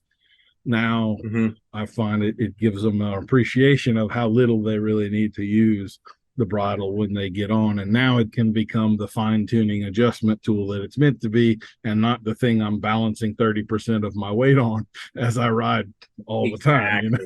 So it's not a third stirrup, right? Yeah, exactly. Well, you've talked a little bit about some of the different breeds that you've ridden, and I've been privileged to ride a lot of different breeds as well. I haven't done near as much time on the Iberian warm blood side of things as you have, but I have a Lusitano myself, and I've played with some of those horses. I'm curious what your thoughts are in the differences between them, because I've really seen the mentalities I feel are quite different. So like thoroughbreds and all, they really, you could kind of stereotype them. There are, of course, exceptions to everything that prove the rule, but how would you characterize some of those breeds and the differences in between them? Oh, goodness. So, and I love that you've got a Lusitano. That's fantastic. That would be pretty high on my list of favorite breeds there. If somebody was to say, pick a breed, it would at this point, the majority of horses that I ride, I would say that I've got more experience recently riding on the Lusitanos and the Andalusians. And when we think about those as breed types, they were originally, no, I'm not a historian of the breeds, right? So I'm only going to speak to my awareness at this point, not anything that's wrote as a rule that someone needs to follow. But my understanding is that the Lusitano and the Andalusian at once were the Iberian horse, right? The Iberian Peninsula before Spain and Portugal split, right? And Portugal as a country is very small in comparison to the entire Iberian Peninsula. So those horses remained primarily bullfighting horses, where going up into Spain, what became the Andalusian horse, they needed to be the everything horse, the plow horse, the school bus, the bullfighting horse, they needed to be all sorts of things. So within that, you see more differentiation of temperament and things like that. It's really interesting also because in Spain and Portugal, one of the most common themes that I've heard is that the Andalusian is the lady's horse, they would say, basically meaning that he would be a little bit more docile. Now, you and I have both worked with enough horses, and likely plenty of your listeners have worked with enough horses to understand that you can't pigeonhole any breed into any set specific thing. I grew up with Egyptian Arabians. I've seen those horses at all ends of the spectrum, some that I would put my kid on and some that I wouldn't climb on myself, right? So every breed has that deviation in there. But I think that that's an interesting thing that they talk about as a deviation there. And when you talk about more kind of the hot-blooded horse, I think really what that comes down to is historically on the Iberian Peninsula. And again, I'm not necessarily a historian on this. I think it's interesting. And so I've done quite a bit of research into it. But the Muslims ruled the Iberian Peninsula. I can't remember the years early on. And so there was a lot of Arabian influence with the horses on the Iberian Peninsula. And I think that that serves us well to bring a lot of the hotness that you can kind of sometimes see attributed to the breeds, where more of what you see as the warm blood horses, that was more kind of plow horses, cart horses, carriage horses, right? And so we see horsemanship differentiate, right? Because one, you're working on the sensitivity of one, and one, you're working to help build more sensitivity in. And I'm totally generalizing here, and I hope that I'm not offending anybody when I say it this way, because it's just a generalization. And so then when we look at things like our thoroughbreds, those are more of the hot-blooded horses, right? Versus the cold-blooded horses that we refer to as our draft breeds, right? And so for your listeners that are more into the quarter horses, right, that tends to be a little bit more of a mix of both, right? And then when we have our appendix horses, that puts a little bit more thoroughbred into it, which generally speaking brings a little bit more heat to the blood, so to speak. Yeah. And now I kind of lost your question. Where were we going from there? I totally went off track.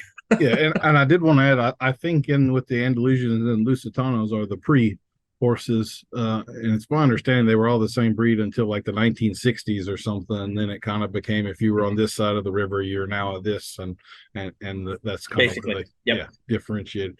Yep. Stud books got closed. And yes, absolutely. So I was just wondering how you would characterize some of those. I was also going to lead you. You kind of already opened the door into some of the different famed schools of dressage. So like the German school, the French school, and how at the times when those were coming, Europe wasn't like a place you necessarily freely traveled between. It was way more bordered off. And so the horses that were in Germany were the horses that were in Germany. That was what you were working with. And so that lends itself, in my opinion, to why that school is the way that it is, where the French had a more refined type horse, a little hotter blooded horse, and sort of became a more sensitive, if you want to use that word, type of the school, where they were thinking a little more about lightness and not necessarily this horse could be sausage this afternoon if things don't go well, you know. So I'm just kind of curious how you categorize and organize that in your head. In particular, like you have worked with a bunch of stock horses as well as some of these breeds. Like I have found that particularly the cowbred quarter horses, those horses mentally and emotionally mature very, very quickly. So when we get into them at 2 and 3 year olds, we can actually put a lot of pressure on them and they can handle it, and we can push them quite hard. Whether that's a good thing or a bad thing would be up to your discretion and exactly how that's done, but they can tolerate it quite well generally. I have found, as I've worked with like the Lusitanos, and I've done some Lusitanos, some Andalusians, a couple Lipizzans, a little bit of sort of the whole mix. I find that they tend to come along and progress relatively slowly in my mind, but I haven't, they're steady about it. They just aren't in a hurry about it. It's a little slower going down the road. Now I haven't worked with tons of them, and maybe if I had a few hundred under my belt, I would understand them a little bit better and the road would smoothen out. And, not that I've really only had one that was really any kind of trouble at all, but so I'm not saying they're difficult horses. I would just say they are slow. You don't make rapid progress with them, in my experience. Have you found that to be true or not? Whereas like the thoroughbred, I think there's a differentiation there in how and when we approach it.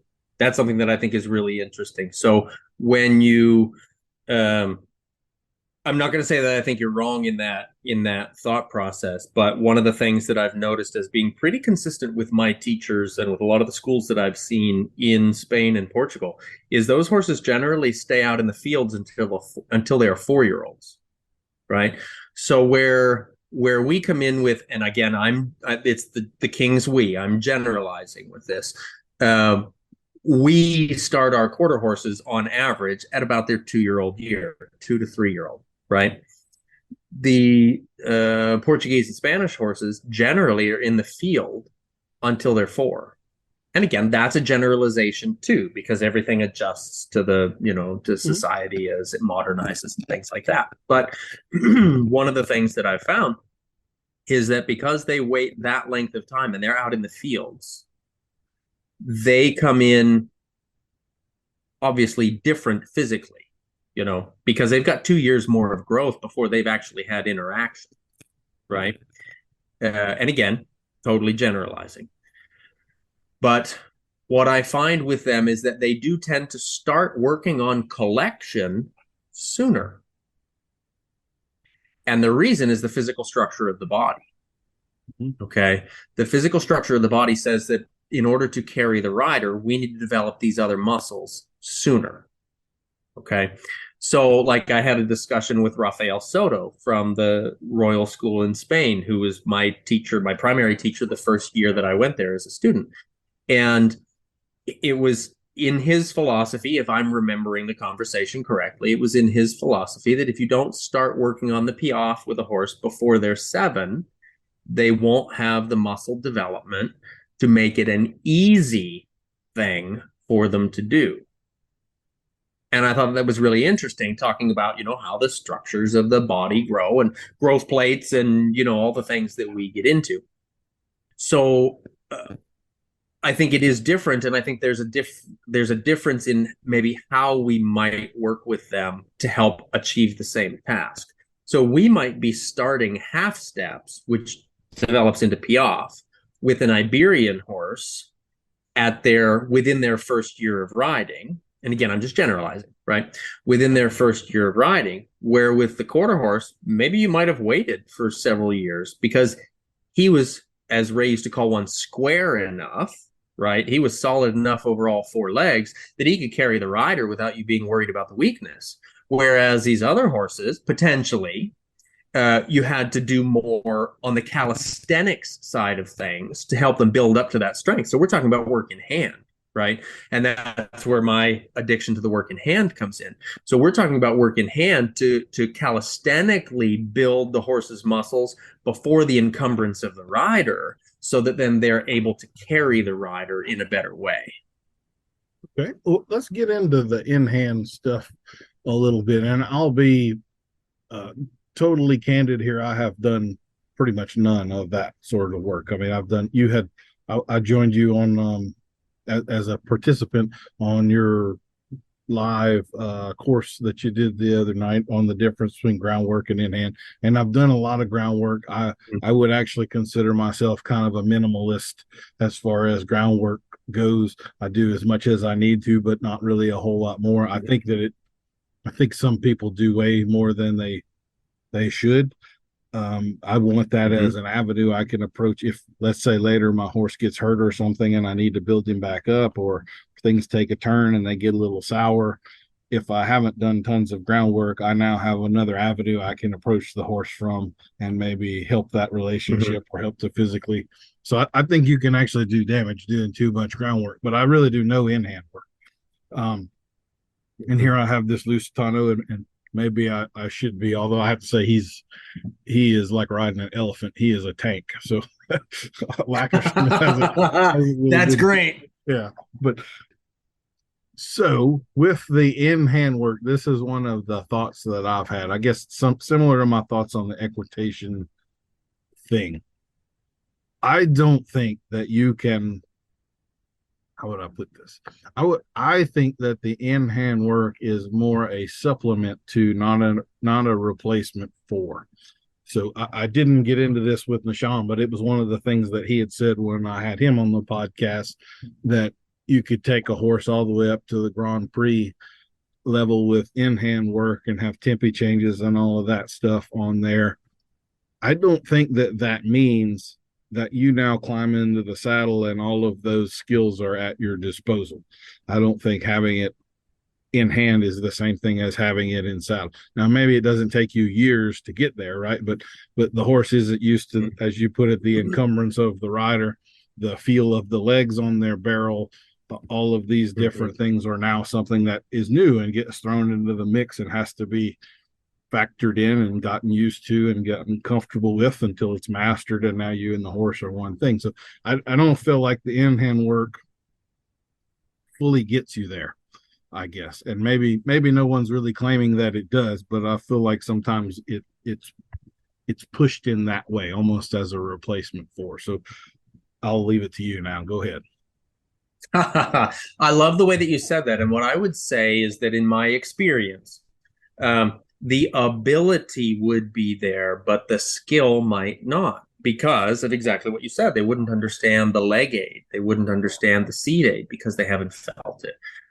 And if we haven't ridden one and we've done all of that up to the Grand Prix, and I'm not saying that Nishan's wrong, because you can, right? But what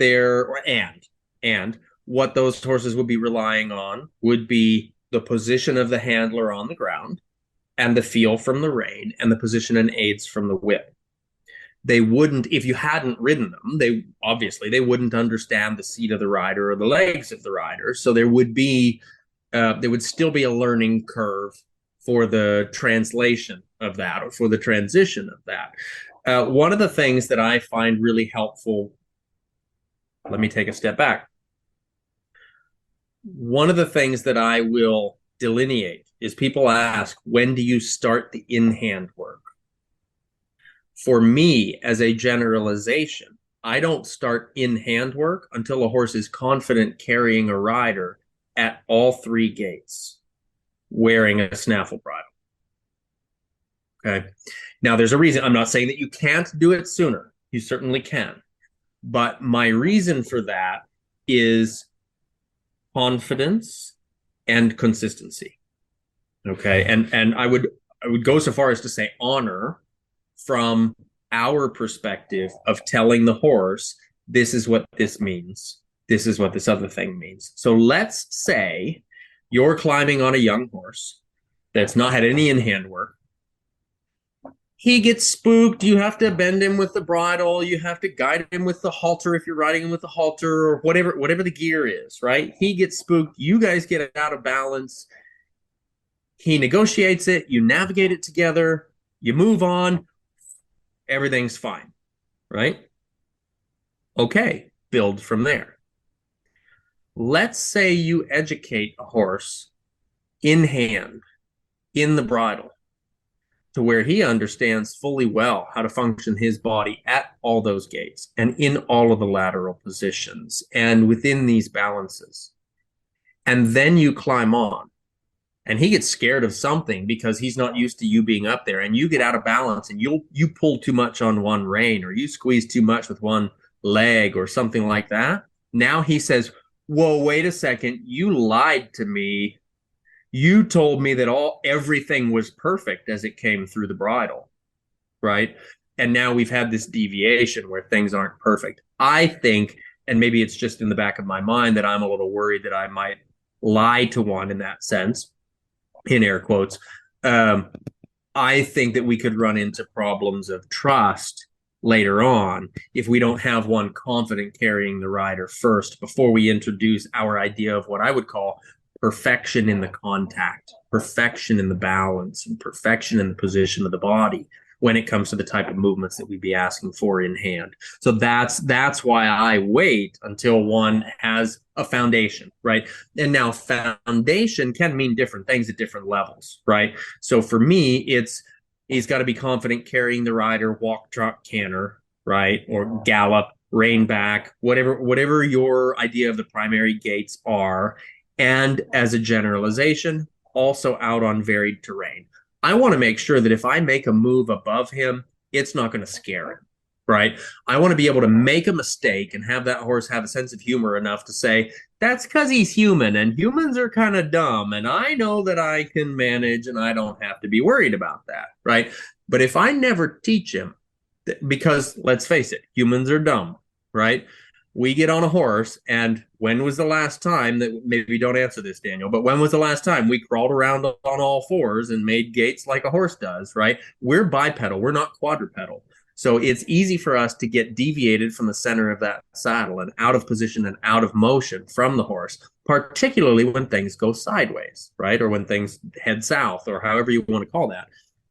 And I think if we do enough in-hand work with a horse before we ever climb on him, we're leading him to a perfectionist ideal without helping him to understand that humans are fallible. I like that. I like that a lot. And it seems to kind of go in with my thought on it being sort of an addendum, not a replacement for. It's just, we can have a student who is both an athlete and academically successful, and they can pursue both of those tracks, right? They don't have to be one or the other necessarily. Absolutely. Now that said, and what is it? The plural of anecdote is not scientific data, or whatever that expression is. I'll just give this story to talk about the power of the in-hand work. I had a student a couple of years ago who was several months pregnant when I was working with one of her young horses, and we were getting him going. We were getting him confident, and we put enough rides on him for him to be very confident in the arena and pretty confident out on the trail at all three gaits. And she said, look, I'm at a place in my pregnancy, I'm not going to be able to ride him. Okay, that's being realistic, right? Being safe and realistic. What are some exercises that I can do? And she admitted, I hate groundwork, I hate in-hand work, blah, blah, blah, right? But she said, what are some exercises that I can do with him in the interim until I can get back in the saddle that can help keep things developing? So we gave her a set of what I would consider to be our basic in-hand work, okay? So let's say that this was late in winter, early in spring, right? And then I saw her in this horse later again in the fall, late summer, early fall. Okay. So now she's gone through pregnancy, ready to start riding again. Okay. And I'm working with this horse in a clinic and did a little work in hand, climbed on him, and the horse was so much stronger, so much more understanding of the aids as they came from the bridle and even as they came from the seat and things like that. And I said, I don't know who you've had working with him in the interim, but they really did an amazing job. This horse feels like he's at least a year ahead of where he was when we left him off. And he was only, he was several months, but not a year, right? And she said, all I've done is the in-hand work. So the horse had enough of an education of understanding what the rider's aids felt like, but then the in-hand work built enough strength otherwise that then everything felt easier to him when the rider got back on. Okay. So again, back to that idea of the calisthenics, right? Like I think about in-hand work as that all the time. If we can't do a push-up, we're not going to go to the gym and do a bench press, right? So the calisthenics are really important. We've got to be able to do the push-ups before we do the bench press. And the in-hand work is like calisthenics for the horse without the encumbrance of the rider. And if we do that enough, and we can, if we design the program specifically, we can do enough to strengthen parts of the body so that then when the rider climbs on, the horse at the very least says, oh, I understand the muscles you're trying to talk to, and they're strong enough to do this work. I like that. Yep, that's absolutely. And I think I am more recently, last few years, starting to open up to these thoughts of the physical exercise for the horse and the building up and all of that. I think maybe as a human, we have to reach a certain age where maybe we have peaked physically, and now we're realizing we've lost a step or two and we have to work a little harder just to be able to do what we used to do without having to work at all before we can appreciate how much the physical component really matters and factors in there, and start to realize that that's true with the horse as well. Exactly. Yep. I think that's so true. We kind of had talked a little bit about this with the Baroka pole and some of the riding in one hand, but are you at all familiar with the working equitation world? Have you ever thought absolutely playing around? And that looks like it could be a whole lot of fun. It really does. It is a whole lot of fun. That is what's the expression? More fun than a barrel of monkeys. The working equitation is super fun. I teach a lot of clinics for work. I shouldn't say a lot, but I teach a fair amount of clinics for working equitation. It is very much the way that I describe it is it's dressage with a visual purpose for the horse. So like when we talked about the Gorocha and we talked about the cow horses and the barrel horses being able to see the job, the working equitation definitely brings in that factor for the horse that they can see the job that they're doing. And it definitely combines really in the full phases of the working equitation. It combines the dressage, the cow working, and the obstacles. It's fantastic stuff. Yeah. I used to do some judging for obstacle challenges, and the way that works, it's on a scale of 1 to 10, and everybody starts with a 5, and I would rarely give above an 8. I think I got known as kind of a tough judge, and so one day the Simon Cowell of judging. A little bit, but then I posted a video of Pedro Torres doing work in equitation in one of their groups, and I said, this is what a 10 would look like if any of you were curious. Now, do you think you're approaching that? See, there has to be room for a level above where you're at. And what if you did it without a bridle? I mean, like there's got to be room for increased levels here. So, absolutely. So if anybody doesn't know, absolutely, if anybody doesn't know what I'm talking about with working equitation, that's what I would advise you to do. Go to YouTube and look up Pedro Torres or John St. Ryan, either one. And yes, that's some pretty cool, pretty fun stuff. Absolutely. Yeah. John is great with that. And Pedro Torres, he's fantastic with that. And I'm just going to go out on a limb and guess that the video that you posted was him on a gray horse named Oxidado. So if anybody's looking up that video, I actually had the pleasure of taking a couple lessons on that horse. Oh, wow. With Pedro. And that you were definitely riding a Ferrari, is fantastic stuff. And that gives the rider so much more of an appreciation for, what do I need to bring home to my horse?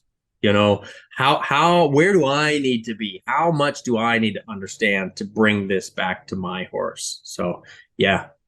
Absolutely. I guess I wanted to talk with you a little bit about Nuno. Before we get into that, I wanted to bounce another thing off of you that I had spoken with Nishan about. I have heard, and he hadn't heard this, so I don't know. I think I got this from one of the Lipizan shows or the Spanish riding school or something like that. But it was basically that the old masters believed that mares had a different center of gravity from stallions and geldings. And so there were certain maneuvers that were not trained to mares at all, like the airs above the ground, the levade, things like that.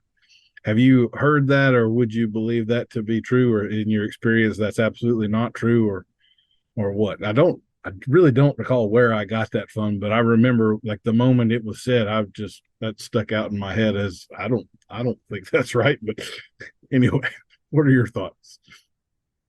That's that's really interesting. Culturally, and again, just speaking from my experience, culturally in Spain and Portugal, they ride the stallions.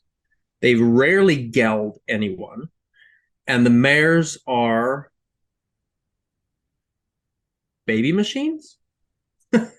I don't want to make that sound negative, but that's kind of culturally, that's a lot the way that it is. It's only been very recently that they've started riding the mares. So I don't know. Okay. That's what I'm going to say. I don't know. I don't, yeah, that's fair enough. Culturally, they just didn't ride the mares nearly as much. Not to say that they wouldn't ride them at all, but they didn't ride them nearly as much, and they certainly weren't the performance horses and things like that. So it's a very, very, like, I want to say within the last decade, honestly, it's that recent that they've started riding the mares more. And I know as many, I would say I know as many mares with great piafs, which is an introductory air above the ground, as I know geldings and stallions with them. But that's an introductory air.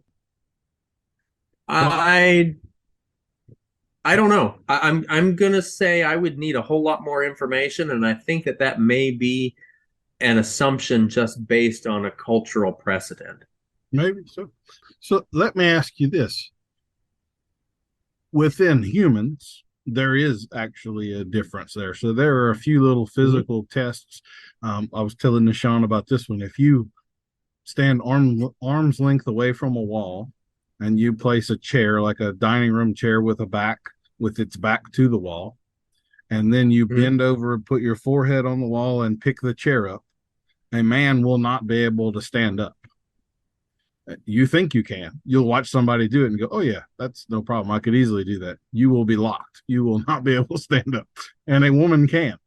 And there are a few other exercises, like there's one if you get kind of on all fours on the ground and something about crossing your arms or something. A woman can do that and sit straight back up, and a guy will try it and he's face first into the carpet. So and we all know you can look at the pelvis of a skeleton of a man and a woman and tell whether it was a man or a woman. And that's what causes women to walk a certain way that we find alluring and all of that. I'm not aware, and I'm not going to say that I factually know. I've just never heard that there is a differentiation like that in the pelvis of a horse to any degree that would actually make a difference like we see in humans.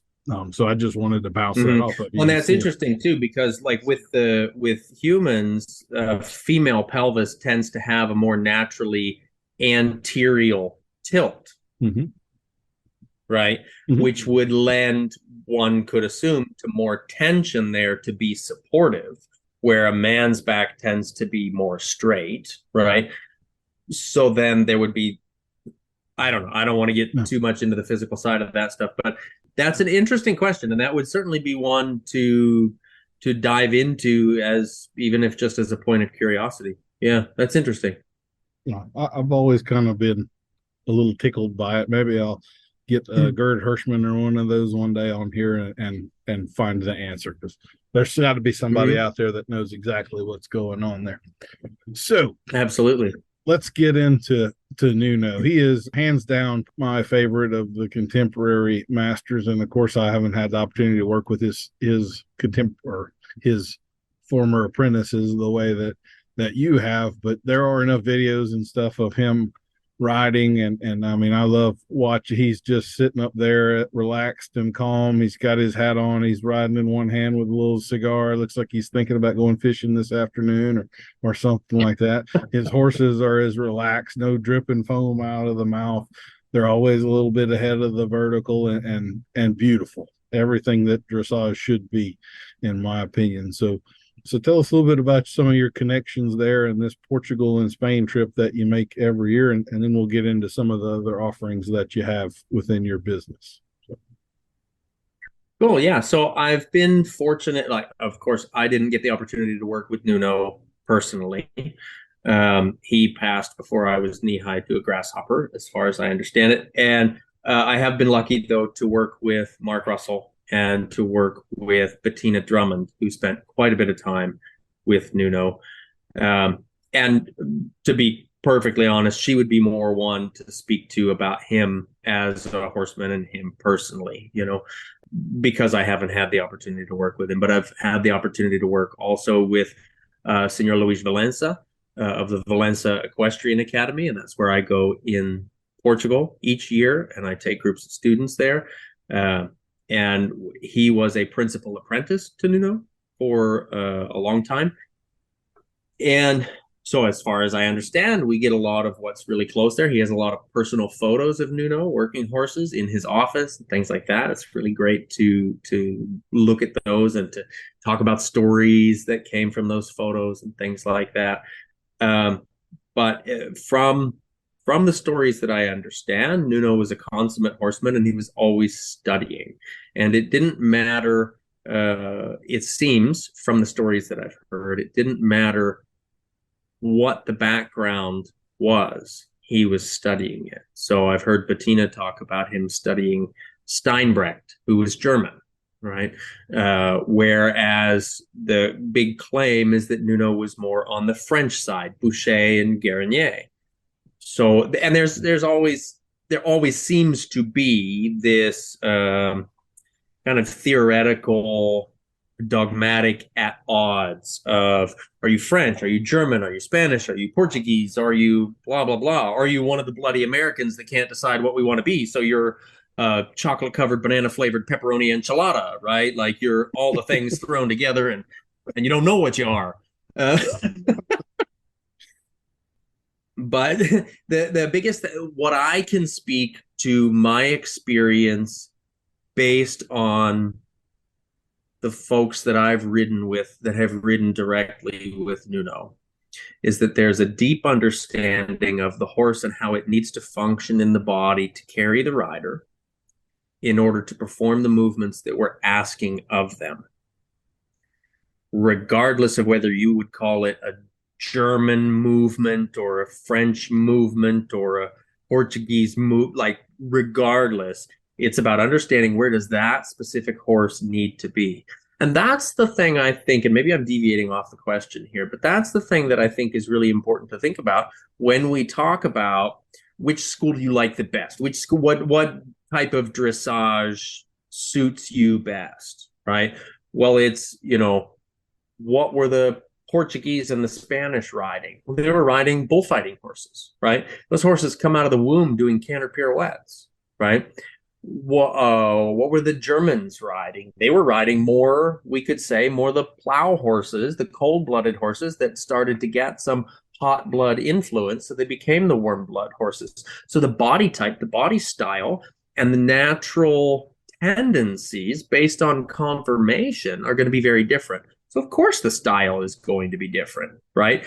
And then the French seem to have more of a thoroughbred type influence. They actually do a lot more jumping than the other schools do, which I think is super cool because I love to jump.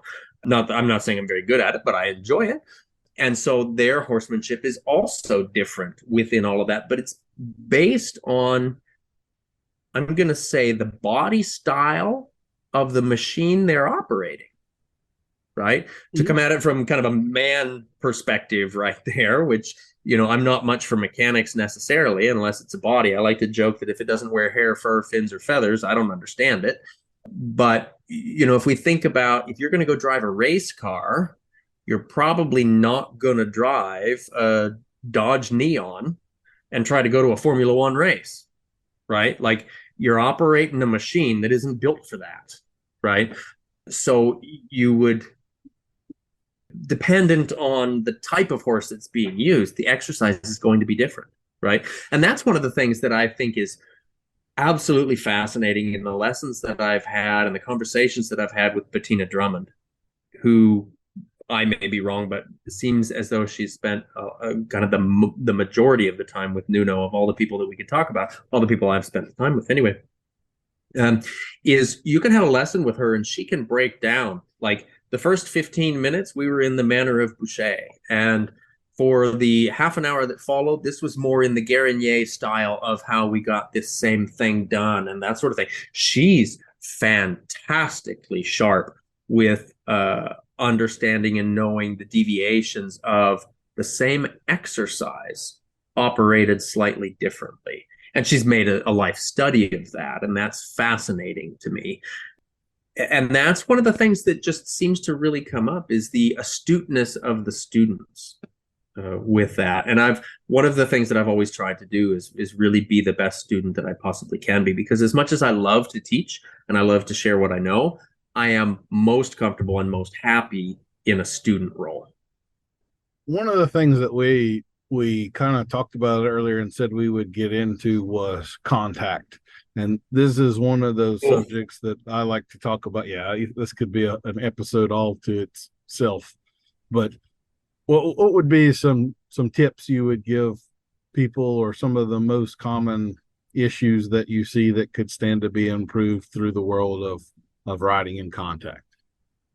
Gosh, contact. That's such a interesting topic to get into, because it seems that everybody has their own definition of contact. And I guess that's not a terrible thing, because everybody's coming to it from wherever they happen to be in their understanding, right, at that moment. But when I think about contact, one of the things I want to think about, and we're talking specifically rein contact in this point, contact with the bridle, okay?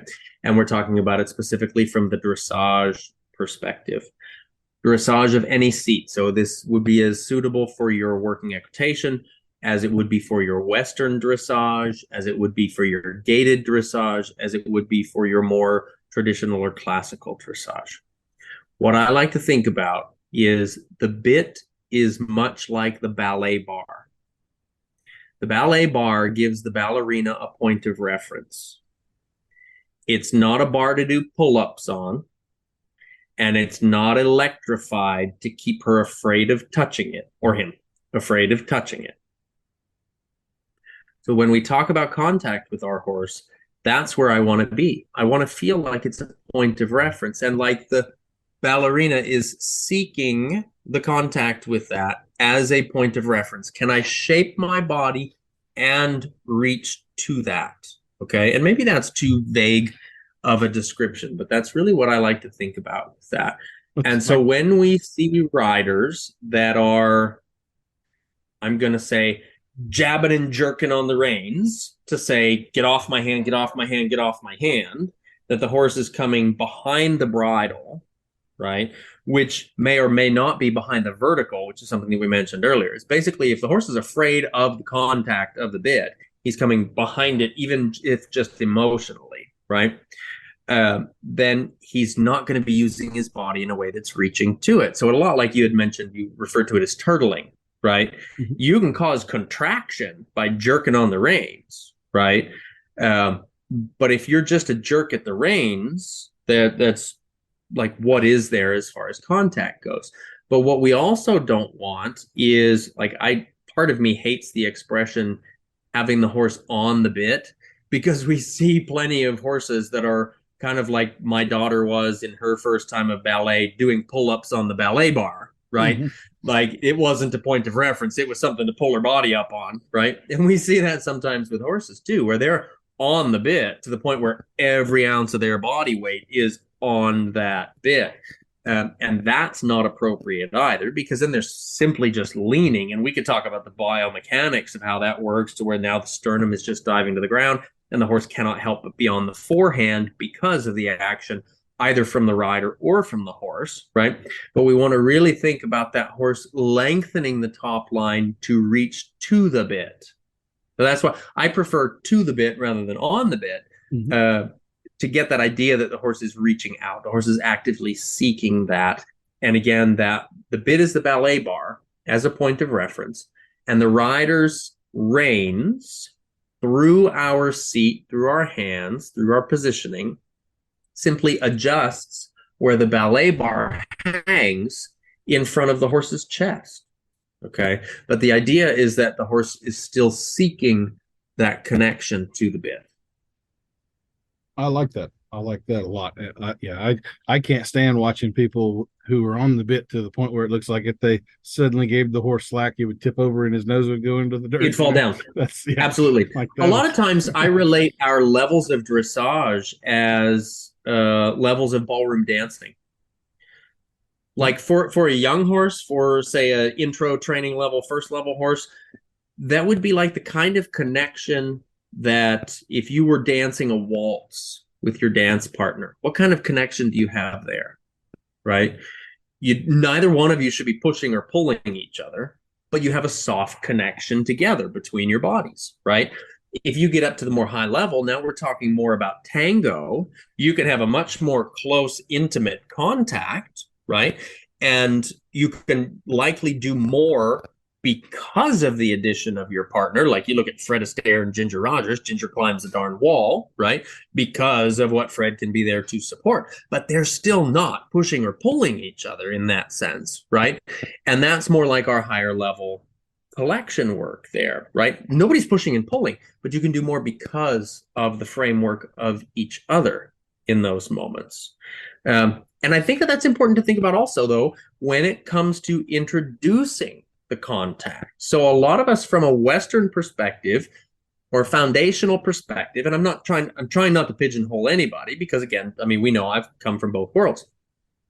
But in the foundation side of things, we say, okay, we hold until the horse softens and then you release, right? You throw away the contact, kind of an idea. Well, now let's think about if we're trying to refine things.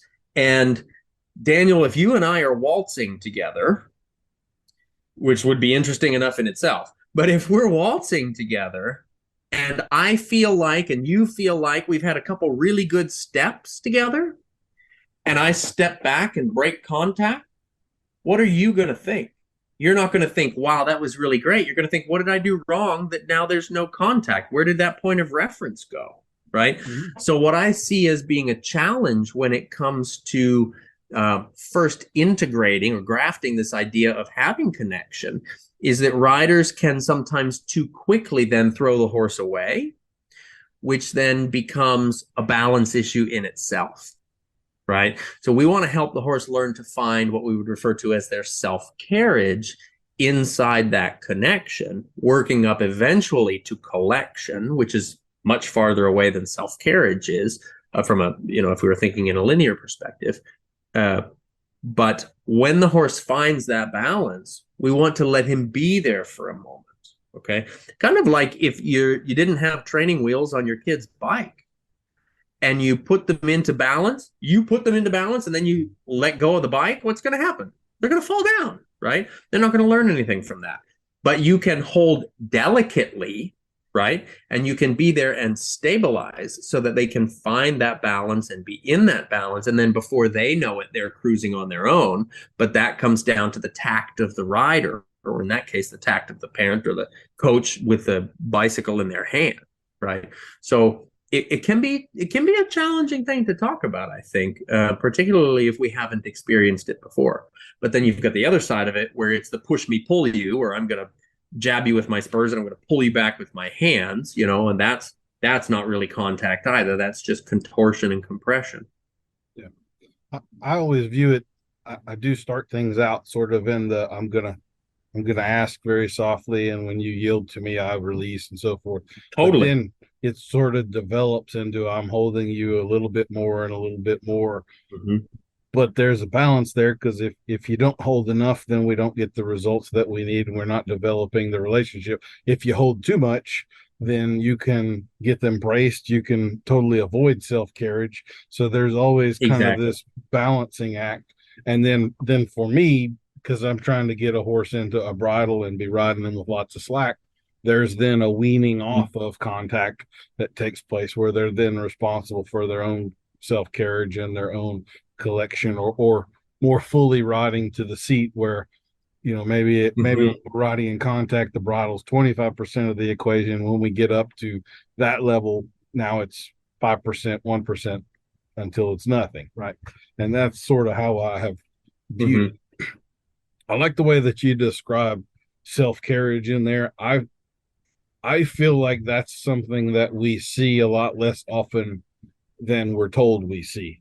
I don't think it's all that Yes. common, and or the real parts of, like I said, we very often see the rider balancing, and if they let go, the horse would fall down, sort of thing. There's too much. Totally. And I think a horse can't get into self-carriage until you start to let go a little bit and give them more and more of the responsibility of maintaining the position without so much of the training wheels there. Which again is kind of like the professional I was talking about in equitation, where they can hold those poses, but they don't look forced, they don't look like they're constipated. There's a relaxation and a purpose to the way that they're riding. It isn't crammed into a box.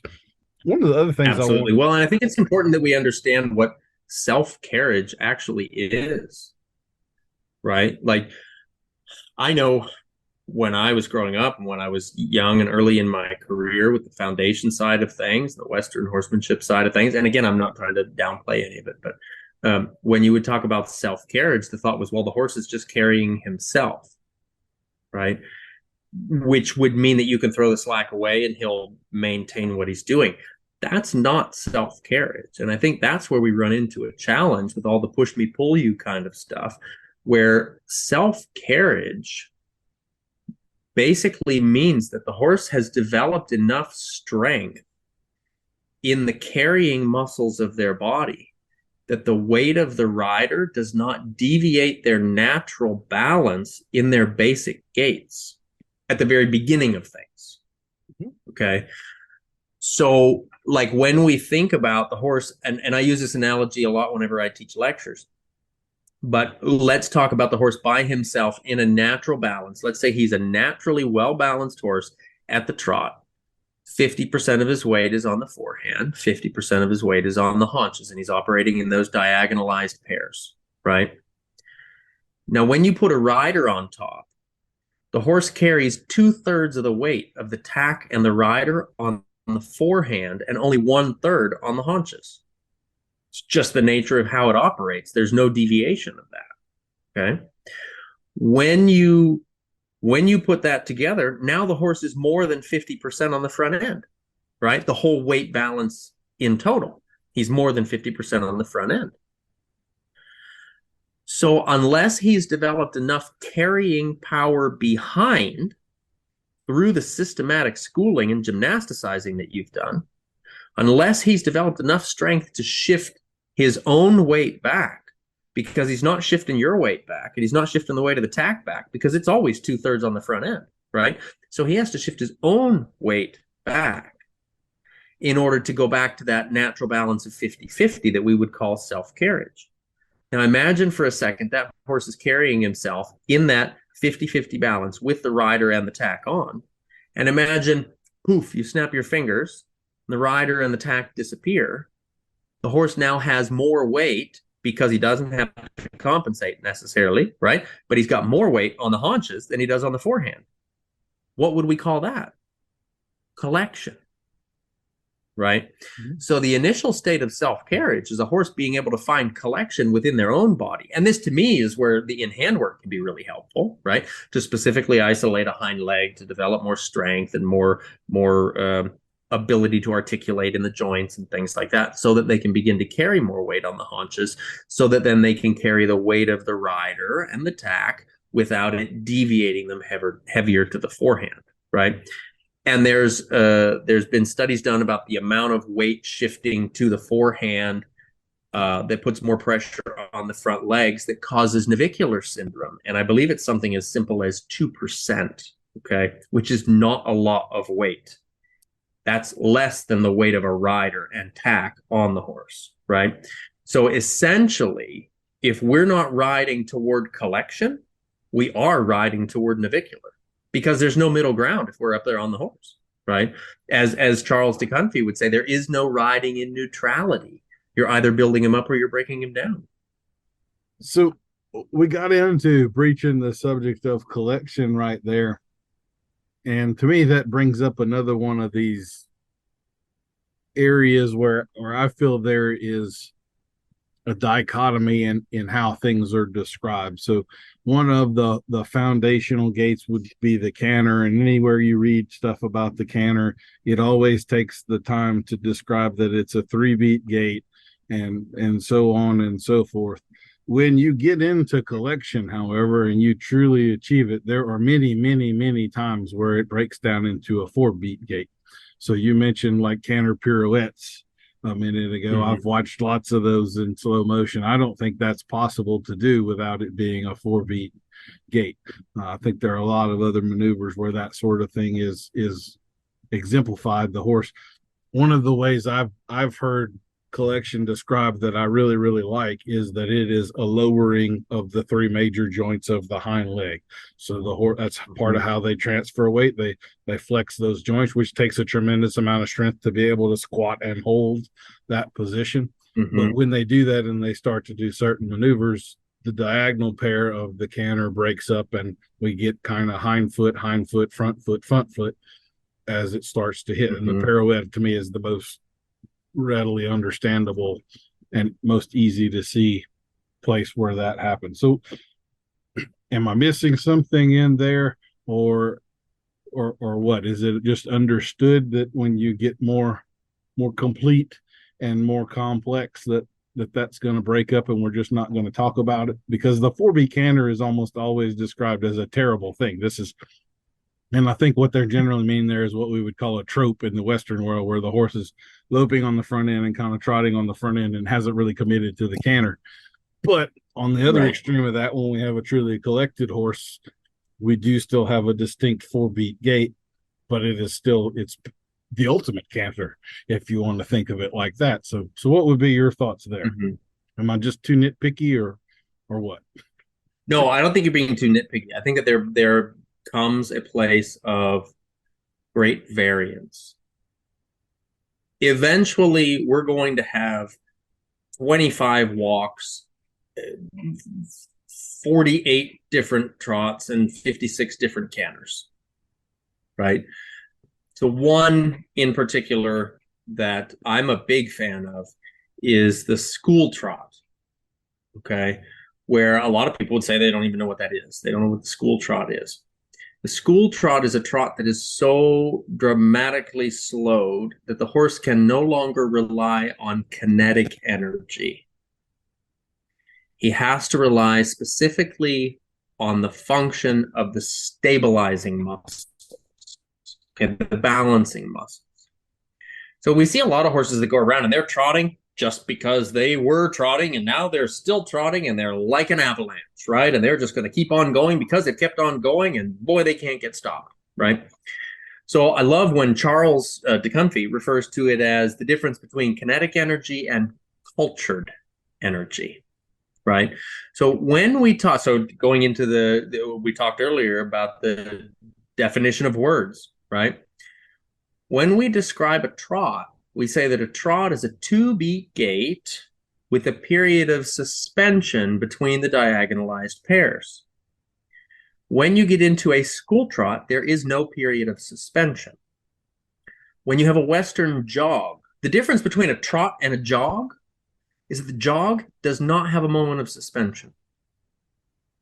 But that does not make it a broken diagonal gait. It's still diagonal pairs.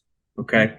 If you watch, like when I was really into coaching the Western dressage, and when those organizations were getting started, I was really getting into the discussions with those groups about that, where you have what we'd refer to as a maximum jog stride, where if you look at a picture of those horses' hind feet, that front foot is ready to lift off the ground, and that hind foot is right there up underneath it, right? And the horse would have to have a little more power to create the suspension phase so that there was suspension and not tearing off your shoes, essentially, okay? So that's the differentiation there between the trot and the jog, is that there's no suspension phase in the jog where there should be a suspension phase in the trot. Now, saying that, slow down enough footage of dressage horses and tell me how many of them are actually jogging, not trotting. Fair enough. A true trot with suspension is hard to sit. Okay. So I'm not saying, like, I'm not trying to say one's better than the other. They're just different, right? So in the school trot, the trot is dramatically slowed to the point that the horse is so slow that he has the opportunity to sink into his joints in the movement. There wouldn't be suspension in that. You'd still be looking for activity, though, which is what makes it look different than the Western displeasure jog, where the horse is lamely tripping along, right? I probably pissed somebody off right there, didn't I? That's okay. They deserve it. Okay. More stories about that maybe we shouldn't talk about publicly. But anyway, so that's the differentiation, is that we still want activity.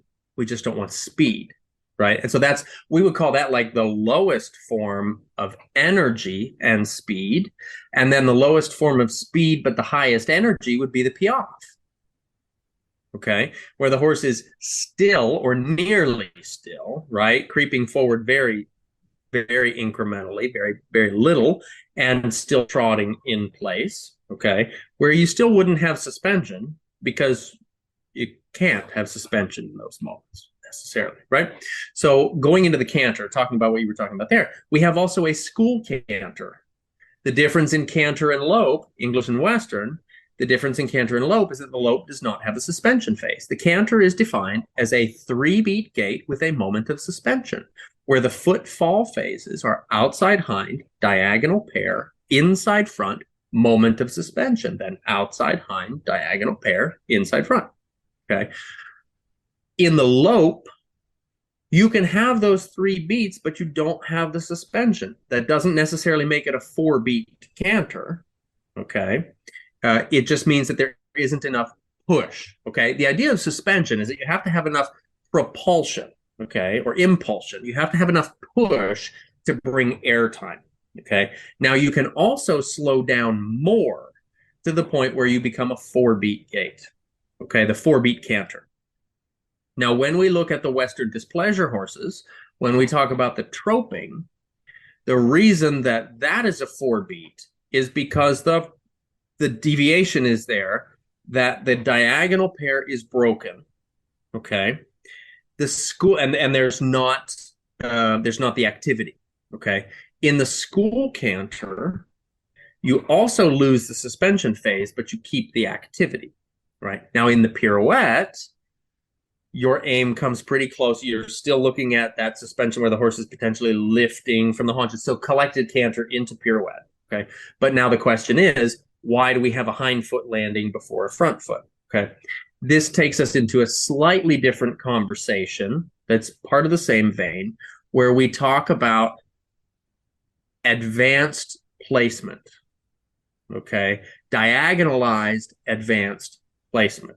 And you'll hear some people talk about positive DAP or negative DAP. Okay. The displeasure side of the lope is negative DAP. The front end is landing before the back end. Okay. So that's saying that we're considerably more on the forehand than we are on the haunches. Okay. The opposition of collection. When we talk about positive diagonalized advanced placement, That would be where the hind leg lands before the front leg. And you'll see this in some trot work. Okay. We can talk about how that takes away from the purity of the gait. Okay. I don't really get into that discussion a whole lot because, yes, it's not pure in the gait as the gait is defined. But does that necessarily mean that it's negative? I don't think so in every case. I think if we talk about hypermobility, maybe of some horses, then yes, we could be talking about that being a negative thing. But in your canter pirouette, if you keep a true 3-beat gait in the canter pirouette, it becomes very flat because the horse isn't folding underneath himself enough to lift and roll. I guess maybe roll would be the right way to think about it, kind of dolphining in and out of the water, so to speak, right? If you're properly dolphining, if you're properly rolling in that canter pirouette, of course the hind is going to land first because he's carrying more weight back there. So that's where we talk about it being the positive diagonalized advanced placement. You do get a lot of purists that will say, yeah, but now it's not 3-beat. Well, no, it's not, because it's a pirouette. It's not a spin. You can get a canter spin that will be 3 beats, and it will be much more flat, not nearly as elevated. Let me say on that, there are 2 spins. There's a trotting spin and a loping spin. And the vaqueros would be known for the loping. So compared to the trotting spin, which is what we actually see in reining, the loping spin is much hoppier, but it's less hoppy than a pirouette. Yes.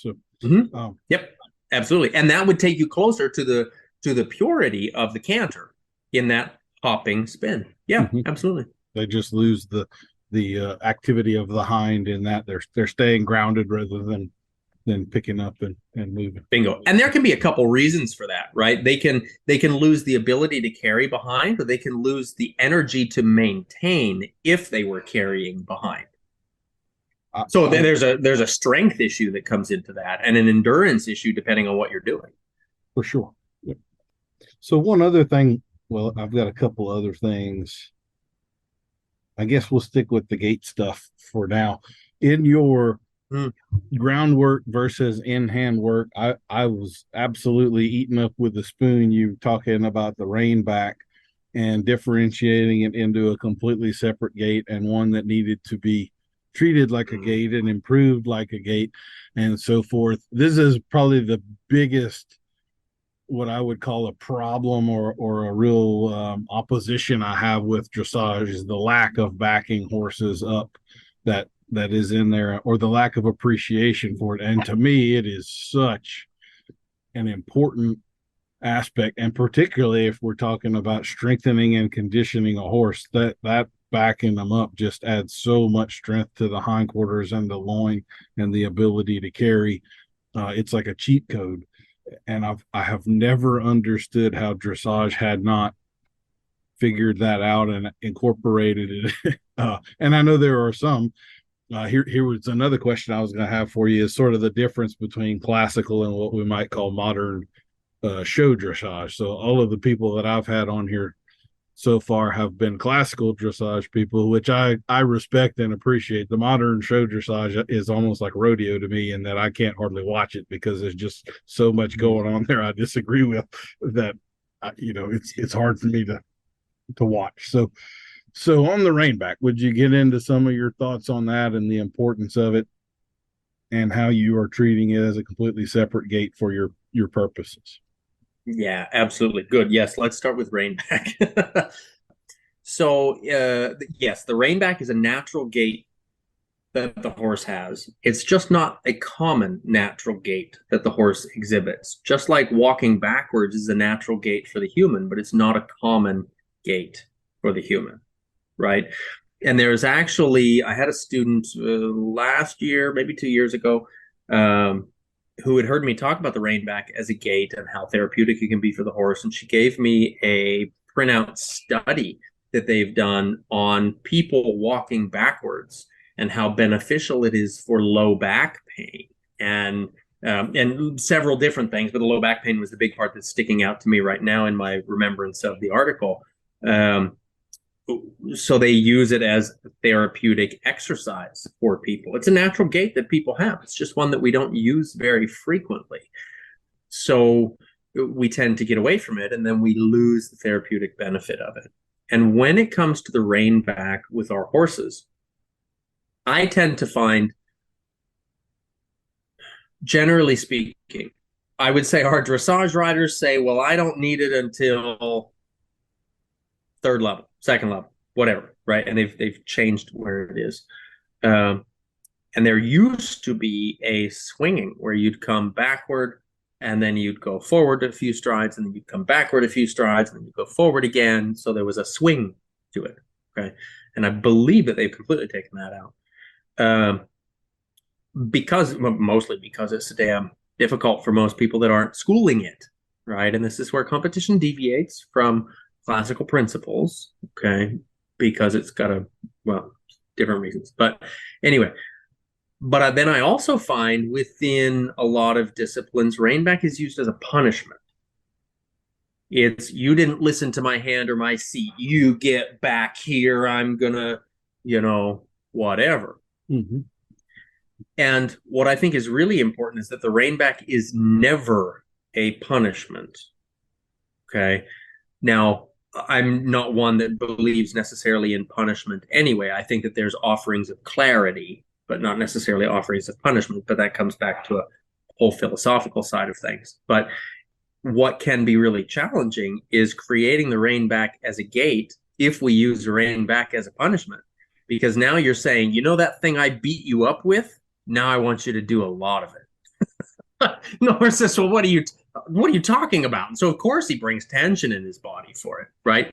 But the rein back, the reason that I'm such a fanatic about the rein back is that it uses, engages, develops every muscle that the horse needs to use to carry the rider forward in balance. Okay. When we talk about that whole self-carriage idea and eventually collection, we're talking about moving into the stabilizer muscles. Those stabilizers, I find, are most easily accessed through the rein back. It's also one of the best ways to access the thoracic sling is through the rein back. So when we do that, I want to feel eventually like I could ask my horse to go as many steps backwards as I wanted in the true rein back, where the haunches are sitting and the withers are lifting and the top line is rounding and the feet are diagonalizing and they're in self-carriage. I want to feel like I can go as many steps backwards as I ask for on whatever geometric shapes I ask for, right? So ultimately, ideally, I could be riding my entire dressage test in reverse, okay? But the rein back as we know it should be a 2-beat diagonalized gait. So it's like the horse's jog, right? There's no suspension phase. So it's like a jog forward, but in reverse, where the feet should be diagonalized. Most horses that we see doing it will drag their front legs on the ground, okay? Because they're heavy on the forehand. They're not lifting through the sternum. Okay. If they begin to lift through the sternum, they lighten the forehand and they'll start to lift and pick up and carry their front legs as they go. And then oftentimes, either because of perceived punishment or simply because of being on the forehand, the horse will operate in broken diagonals. So they'll essentially walk backwards. So it'll be a 4-beat gait in reverse. Very few horses do I find that we actually have to do something else therapeutic within the rein back, like a leg yield inside the rein back to help them diagonalize. But I would say probably in the last 10 years and however many thousand horses, maybe we've had a handful of horses where we've asked for a leg yield in the rein back to help create the diagonalization. But those were horses that had some pretty good physical challenges where they felt like, emotionally and physically, they felt like they couldn't come off the forehand. Okay. But it's really important that we're not pushing, because when you ask the horse to trot forward or to walk forward or whatever forward gait, you shouldn't feel like you have to beg for every stride, right? And the same should be true in the rein back. You shouldn't feel like you have to beg for every stride of the rein back. You should feel like he understands that, almost like you clicked him into gear and he can carry himself back in that until you ask him to deviate. One thing I'll say about that, we differ a little bit in that I really do use individual legs when I'm on green horses there. And I'll explain to you why, because I think you'll appreciate this. I think of the horse in a top view. If we're looking down like from a drone or something like that, and I'm picturing the two halves of the horse. So if I put my right leg in the horse, what's going to happen is I'm going to contract the right side and elongate the left side. And so if I contract the right side, I'm going to draw that right front leg back, and I'm going to push that left hind back. And so I find if horses get a little stuck and they have a little trouble, that I'll alternate legs with those diagonals, and it helps them flow with me a whole lot quicker, where they're not as draggy. I can totally follow that line of thinking. Yeah, absolutely. I've found that to be a pretty big. I have also found not a lot of riders can pat their head and rub their stomach at the same time, so that's not something I necessarily present to everyone. But right, exactly. Well, and in that case, you're talking about that bilateral suppleness and swinging through the rib cage, through the back, that axial rotate. You're creating that axial rotation that helps to carry the diagonalization. Yeah, totally. Absolutely. One of the other things that I would say is that you mentioned that it's a natural but not very used gait. I find that when I'm working with horses that are in the sympathetic nervous system, so typically the colts and the problem horses, backing them is a phenomenal way to downregulate them and put them back into the parasympathetic mind, because it's awkward enough that it breaks up. They have to think about it a little bit, and so if you're really having a problem with a horse, and I don't mean flipping over dangerous kind of stuff, but you get stuck in some little area and you start working on just backing up for 5 minutes, a lot of times it's gonna bring them right back into that thinking state, and now we can go on.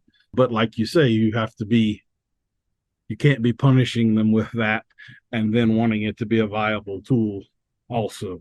Absolutely. Absolutely. It can be a great reset button. And then along that same vein too, Daniel, that I think is really important, because I'm sure you're going to have a listener who's going to be thinking of this and saying, yeah, but when my horse doesn't want to do something, they back up, right?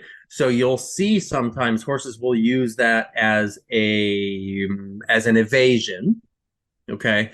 But when you watch them use backing up as an evasion, it's not a rein back.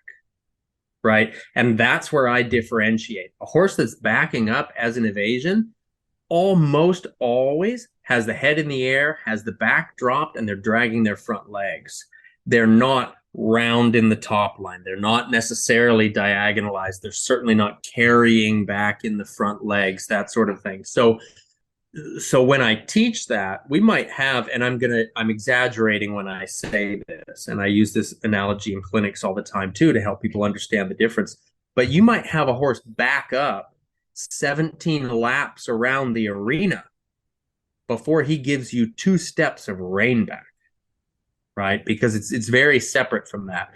So I just wanted to clarify there, because especially when we start talking about problem horses and hitting that reset button, because I think we can get a lot of people in trouble where they get to rushing one backwards, like you'll see people, and I hope I'm not offending anybody by saying this, but you'll see people kind of chase a horse backwards with a flag, and they get him like looking like a giraffe, and his sternum could drag the arena for you, and his feet are flying and dust is going everywhere and whatever. But they're saying, get back off me, or go backwards, or whatever. And that's a horse that's backing up. It's not a horse in rein back, right?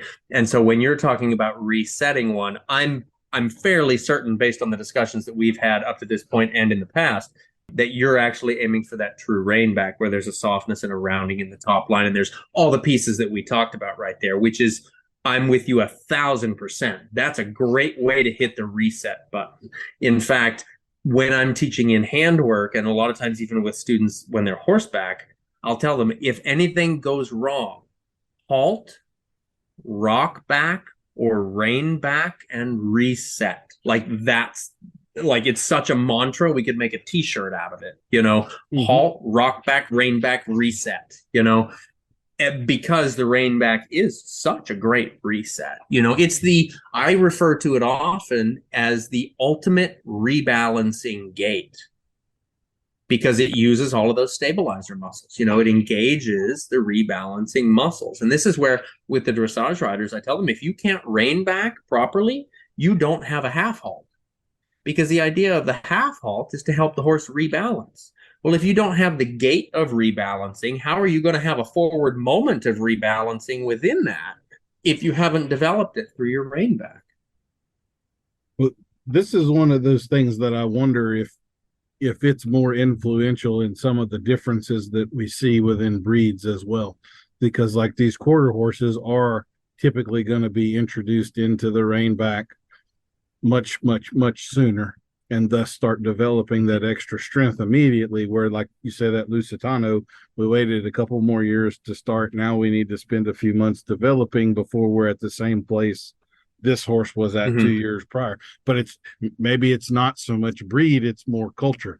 It is that these people are accessing this development tool and these people are not, and what we're seeing there is the difference between,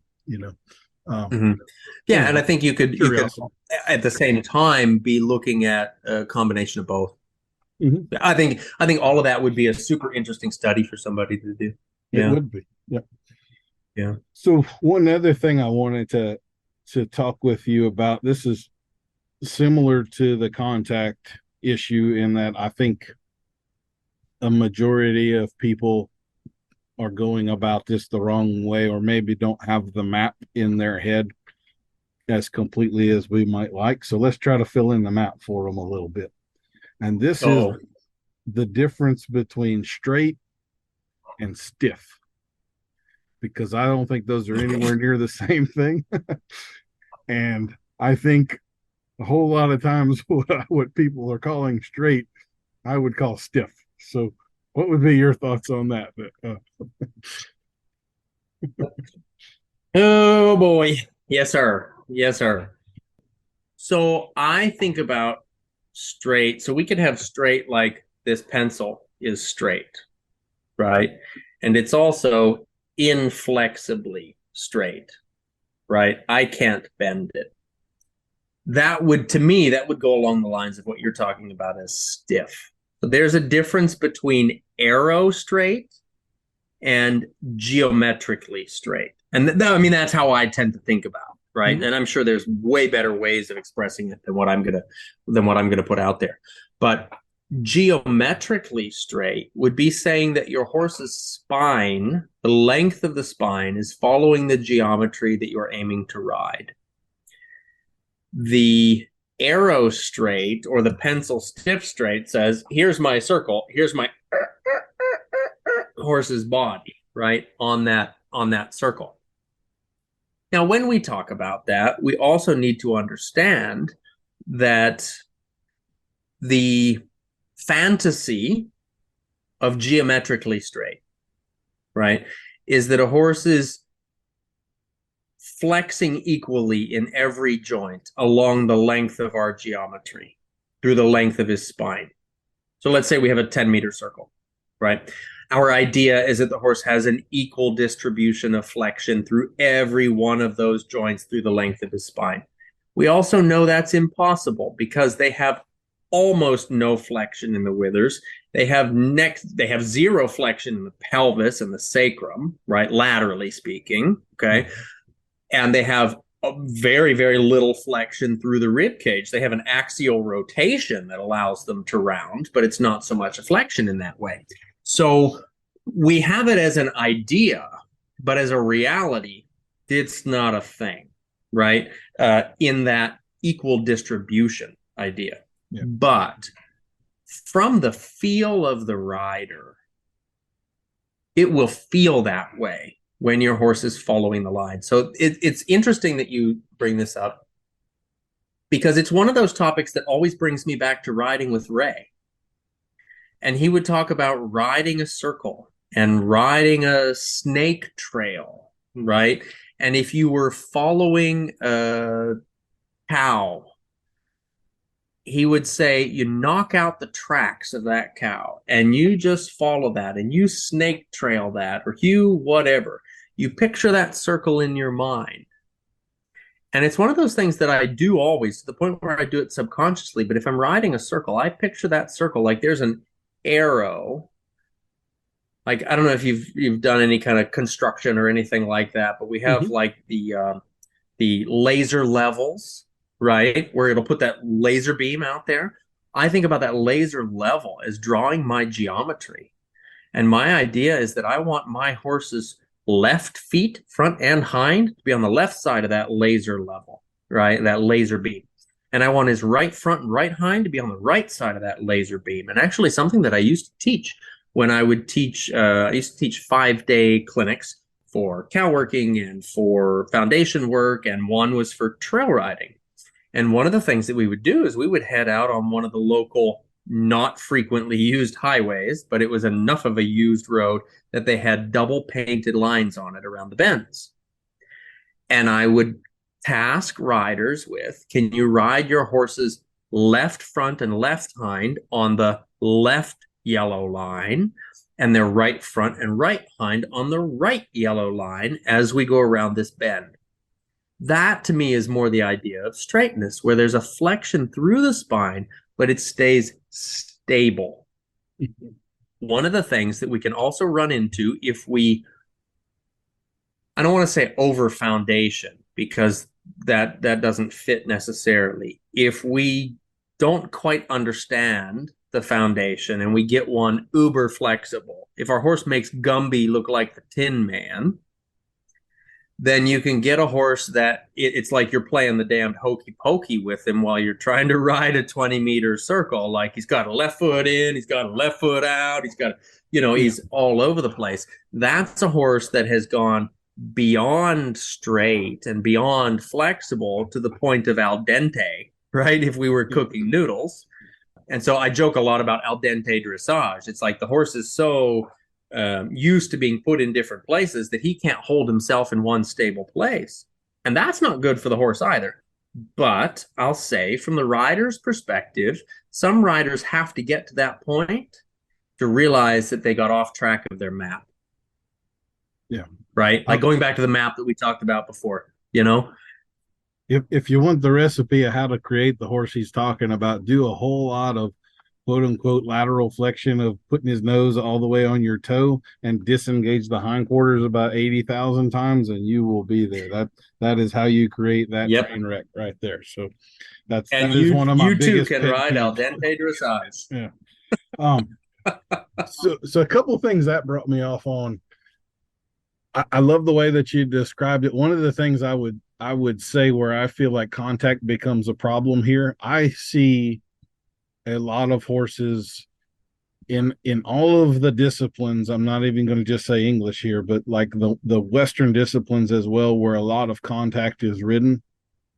They tend to, and I think this comes from not appreciating the extension and doing the contraction, the turtling stuff of holding the horse in all the time. If you film a horse trotting toward you and then put it in slow motion, you will notice that their nose moves left and right.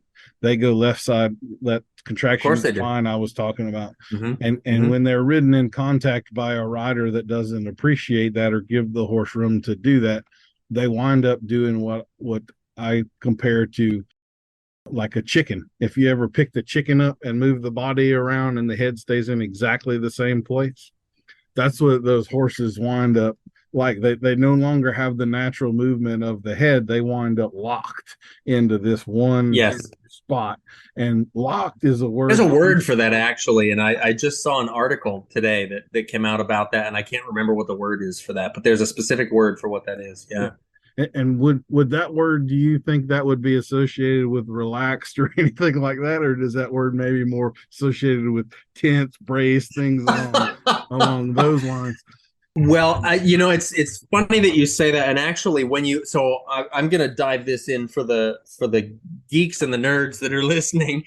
When you talk about how the horse's nose it'll deviate, right? In that trot when they're trotting forward toward you, and it'll do the same thing in the walk. It'll deviate. It won't necessarily in the canter, not nearly as much sometimes, but not nearly as much. But in the walk and the trot, the head will vacillate like that, or my friend Jillian refers to it as an oscillation, right? It'll basically, what happens is that the horse has a natural tendency for the nose to be drawn toward the hind leg that is on the ground. Okay, which is what makes the movements of haunches in and half pass really challenging because they're not a counter bend movement, they're a counterbalance movement. So if you've ever asked a horse to move with the hip to the inside, they always have the tendency to want the nose to go to the outside because the outside hind is carrying more weight and the nose naturally wants to draw that way, right? Mm-hmm. That's just how the horse's body functions. So it's a lot like us learning how to pat our head and rub our belly. We have to do something in different phases, right? And the horse has to do that at the same time. So that oscillation in there comes from the load bearing of that. And then you talked about, and I love that you talked about this, you talked about the chicken. Several of my students laugh because I ask them frequently, in the walk specifically, are you riding a fish or are you riding a chicken? I'm gonna throw the fish in there from now on. That is perfect. No, absolutely. There you go. Perfect. and the reason that I asked that, like, I will admit, it was my ex-wife that introduced that idea to me. Are you riding a fish or are you riding a chicken? And it makes so much sense. I give her a ton of credit for that. It makes so much sense. If you picture a chicken walking through the yard, they strut and the head bobs, right?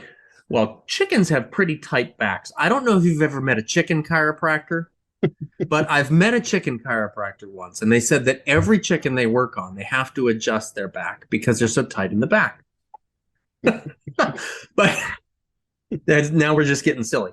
But so if we watch a horse that's walking with a head that's bobbing forward and back, or basically up and down, up and down, up and down, if you're riding on him, okay, that's a horse that's walking too fast for their current state of balance and too fast for the relaxation of the top line. A horse that's walking released through the back will move more like a fish. The fish moves laterally from the tail, right? So if you can picture that, if the tail goes, say, in this case, the horse's tail, right, the inside hind, so let's say the left hind, if the left hind strikes the ground, the nose is going to then be drawn to the left because it's going to roll through laterally through the spine. When the right hind strikes the ground, it's going to roll laterally through the spine and the nose is going to roll to the right. So if we were ideally riding the walk, it would feel more like a fish and less like a chicken, okay?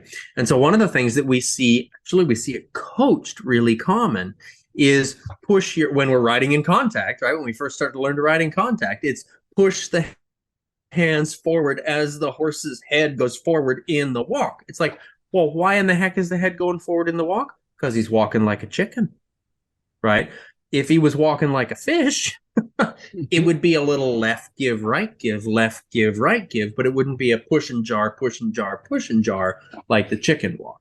Yeah. Remind me again, Patrick, when you mess up the foundation on a horse, about how easy is that to fix years later with all of the habits and muscle and so we teach these kids all these things that when they're 35, all of a sudden they realize, wow, I have a lot of work left to do, right? Whoops. That's one of the, I don't think kids should be riding. How easy is it today? Yeah.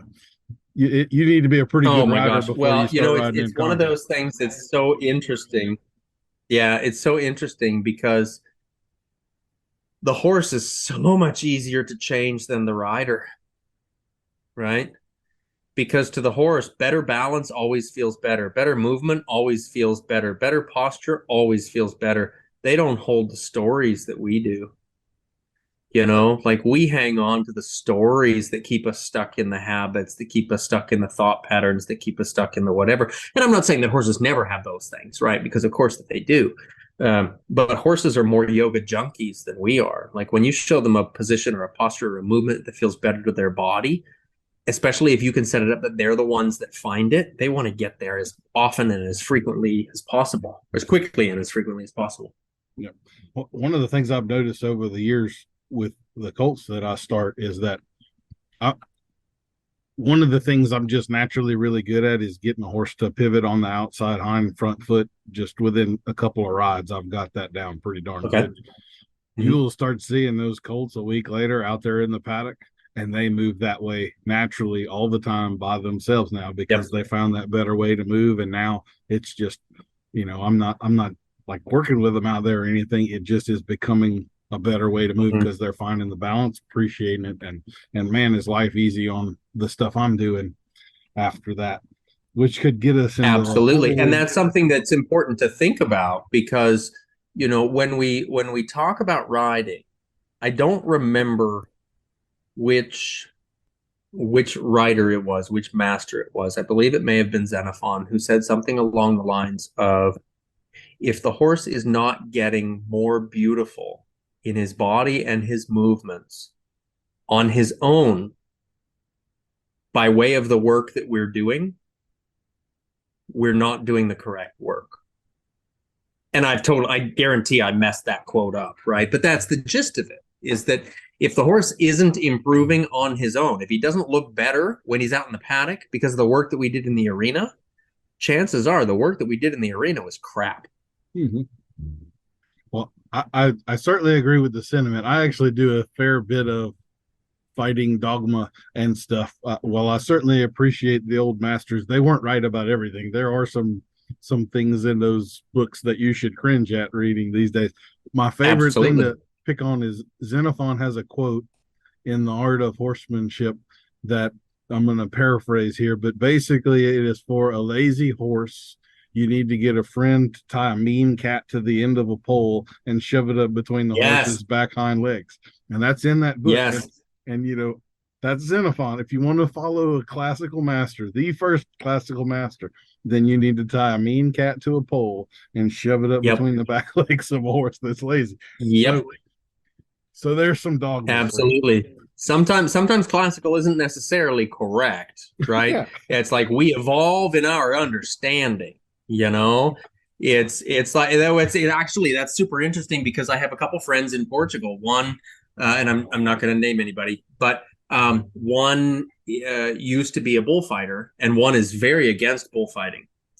And like I would not say that I am for bullfighting. I recognize it, I understand it, and I understand that it's a cultural thing in some regions. But sitting at dinner with these two guys, and they were arguing about it, and one says, "Yes, well, it's culture and it's history, and the other says, "Well, historically, we used to stone women in the middle of the street too, and we've evolved out of that." If you could remove the killing of the bull and all of those aspects from bullfighting, it would be maybe the perfect sport. All of the intricacies and the trust and the relationship of the horse and the rider there and the challenge of the bull. Like there's a Jorge Mendoza, that I don't remember his name, but there's a Palomino horse named Merlin. You can look that up on YouTube, and it is Yep, I know absolutely, Merlin. if you I can't actually worked with appreciate. one of Merlin's sons, I believe. Yeah, I mean, that's it's hard for me to see someone that can't appreciate what goes into that horse being able to do all that stuff. There's a whole lot there. Um, Mhm. One thing I took a little note here on something you said earlier that I really liked, and I do want to add one little thing to something you said when you were talking about lateral flexion of the spine through the thoracic cavity and all of that. The thoracic cavity does have a little bit of lateral flexion. It just doesn't have much. It's down to like a few degrees per vertebra, and the lumbar spine has Mhm. even less. It's like 1 or 1.5 degrees or something like that per vertebra. I have always thought of the loin of the horse, the lumbar section, sort of as the transmission, where we have the hind legs driving everything, but that loin to me is a part of the horse people don't talk nearly as much about. It doesn't have a lot of flexion, but the flexion Mhm. it has is everything. That is the difference to me in intermediate, pretty good horse riding and truly advanced mastery type riding. It is mastery of the loin, and that little bit of flexion that it does have it's the coiled spring that transmits everything up and allows the collection and all of that to take place. So I just wanted to add that to what we were talking about. And also A you had hundred mentioned. percent. I think that's so great that you refer to it as the transmission. And interestingly enough, I refer to it as the transition center Okay. or sometimes Grand Central Station, where nothing from behind is getting through if it can't get through Grand Central Station. Right. Yeah. So that's so interesting. I love that you refer to it that way, because that's 100% true. And just like in us, right? How many times do you hold tension in your lower back and it restricts your movement? Except we're bipedal, we're not quadrupedal, right? So we don't see it as often or as obviously as what we would see it in our horses. So one of the huge things that we look for with our horses is how much mobility do they have behind the saddle in front of the pelvis? Right, in that lumbar spine area, in that low back area. Because until you have that supple, I talk about it as being one of the kinks in the hose, right? I'm always thinking about the spine as a garden hose. And if you've got kinks in the hose, water's not flowing through, right? And that's one of the biggest areas. If that area is kinked, the water is not flowing from back to front. I don't care how much you try. Yeah. To me, going back to your Princess Bride, Inigo Montoya is the character that says it. That word you mean, I don't think it means what you think it means. That is that phrase of through the back, which I hate. Oh, because 100%. I have never heard that phrase explained. But to me, that's what they're trying to say, is that the loin has to get freed up and strengthened in order to transmit this energy from the hind end to the front end and lift the thoracic sling and all of those things. I have been wanting to set that's a cathartic moment for me. So thank you. I've been wanting to get that off of my That's chest. awesome. And it extends throughout the entire length of the spine, because you can have one that feels like he's almost through the back, but now we're stuck at the we're stuck at the withers, or we're stuck underneath the seat of the rider, or we're stuck partially in the base of the neck, or we're, whatever. And he can't be through the back if all the kinks of the hose aren't cleared. Yeah. One other thing I wanted to bring up, you had mentioned the axial rotation of the thoracic, and I feel like, again, this is a good moment to bring clarity.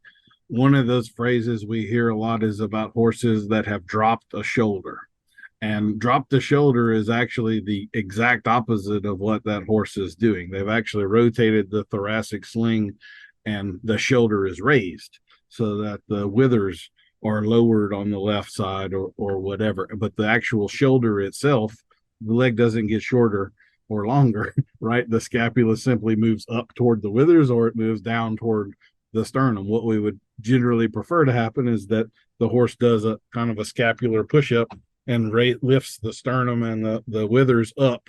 But the shoulders themselves, truly a dropped shoulder is a lifted wither. So that's one of those phrases that we use a lot, but the actual terminology is completely backwards of what is going on with the horse right there. So once again, and isn't it funny how that happens all the darn time, right? And I talk a lot about a horse's balancing diagonal. And when we're working with a horse, say on a circle, if you and I were on the correct diagonal, the assumption would be that we're trotting and we're posting, and we're gonna, like every little girl is taught in pony club. Even when I was a little girl, I was taught in pony club, rise and fall with the shoulder on the wall, right? Like inside hind, outside front, that's the diagonal you post with. Right? You rise and fall with the shoulder on the wall. You're moving with the inside hind and the outside front as the balancing diagonal.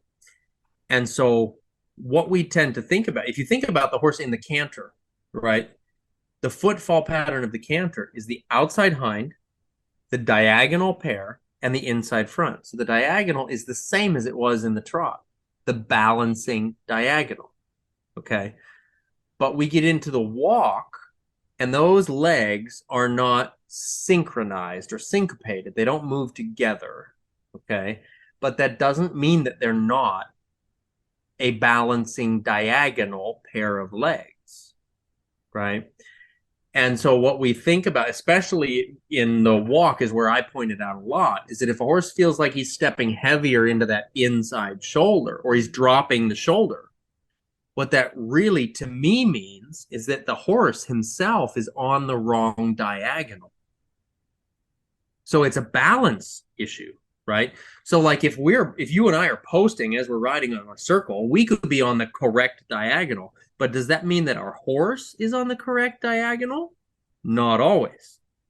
He could be balancing on the opposing diagonal, which now, of course, it's going to have all those challenges and all those issues that you're talking about. So I get a bit obsessive about the balancing diagonal, about is my horse on the correct diagonal or not?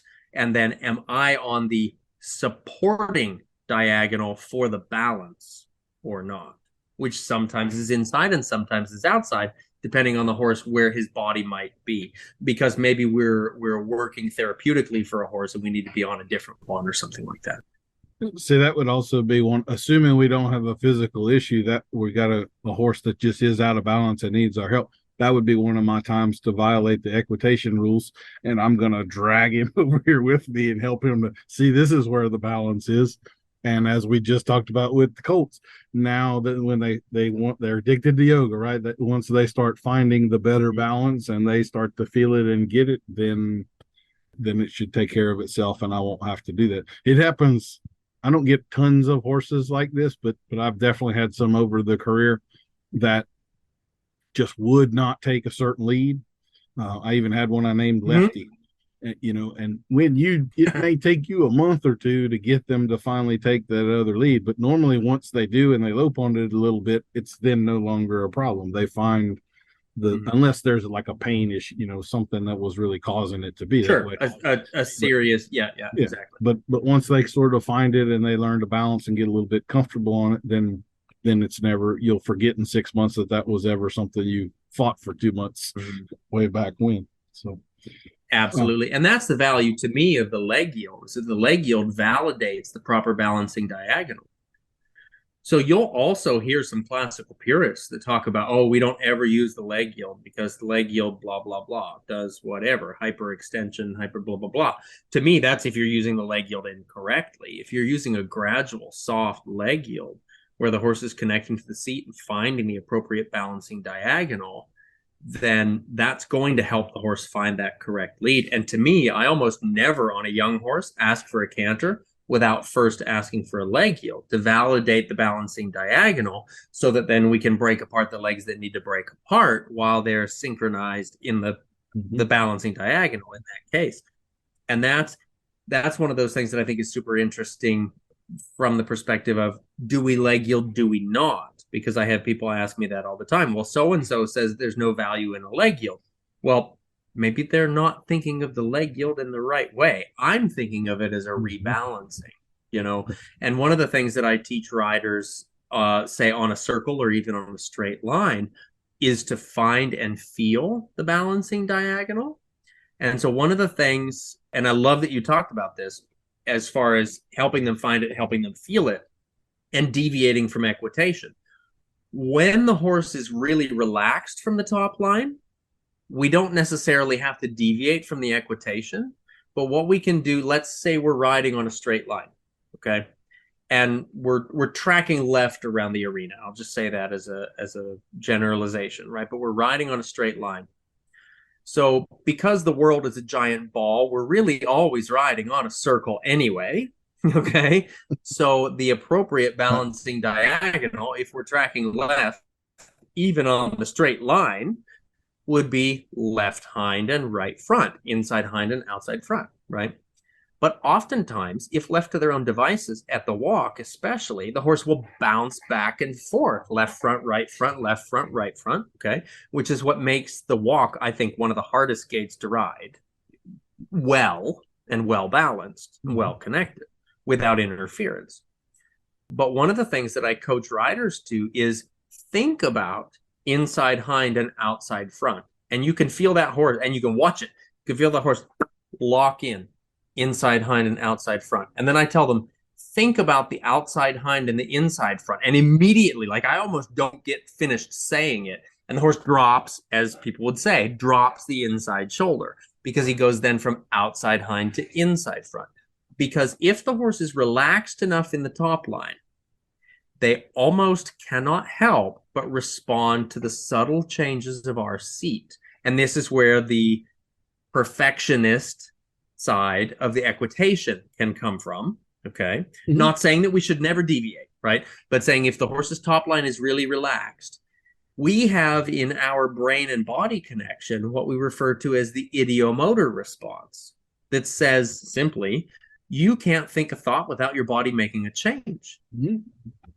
So if you think inside hind to outside front, you put your horse and yourself on that correct, as we would call it, the correct diagonal. If you think outside hind and inside front, you put yourself and your horse on the incorrect diagonal, on the other diagonal, right? We shouldn't say correct or incorrect. It's left or right, not right or wrong, right? Depending on what we want to ask for.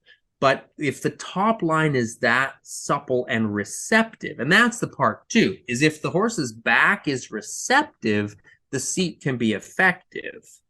But if the horse's back is braced, well, then they can't hear our seat anyway. And that's when, what you're talking about right there, we have to deviate from the laws of classical equitation. We might have to get out of position within restrictions, within reason, right, to help the horse come back to us so that we can find that center of balance again.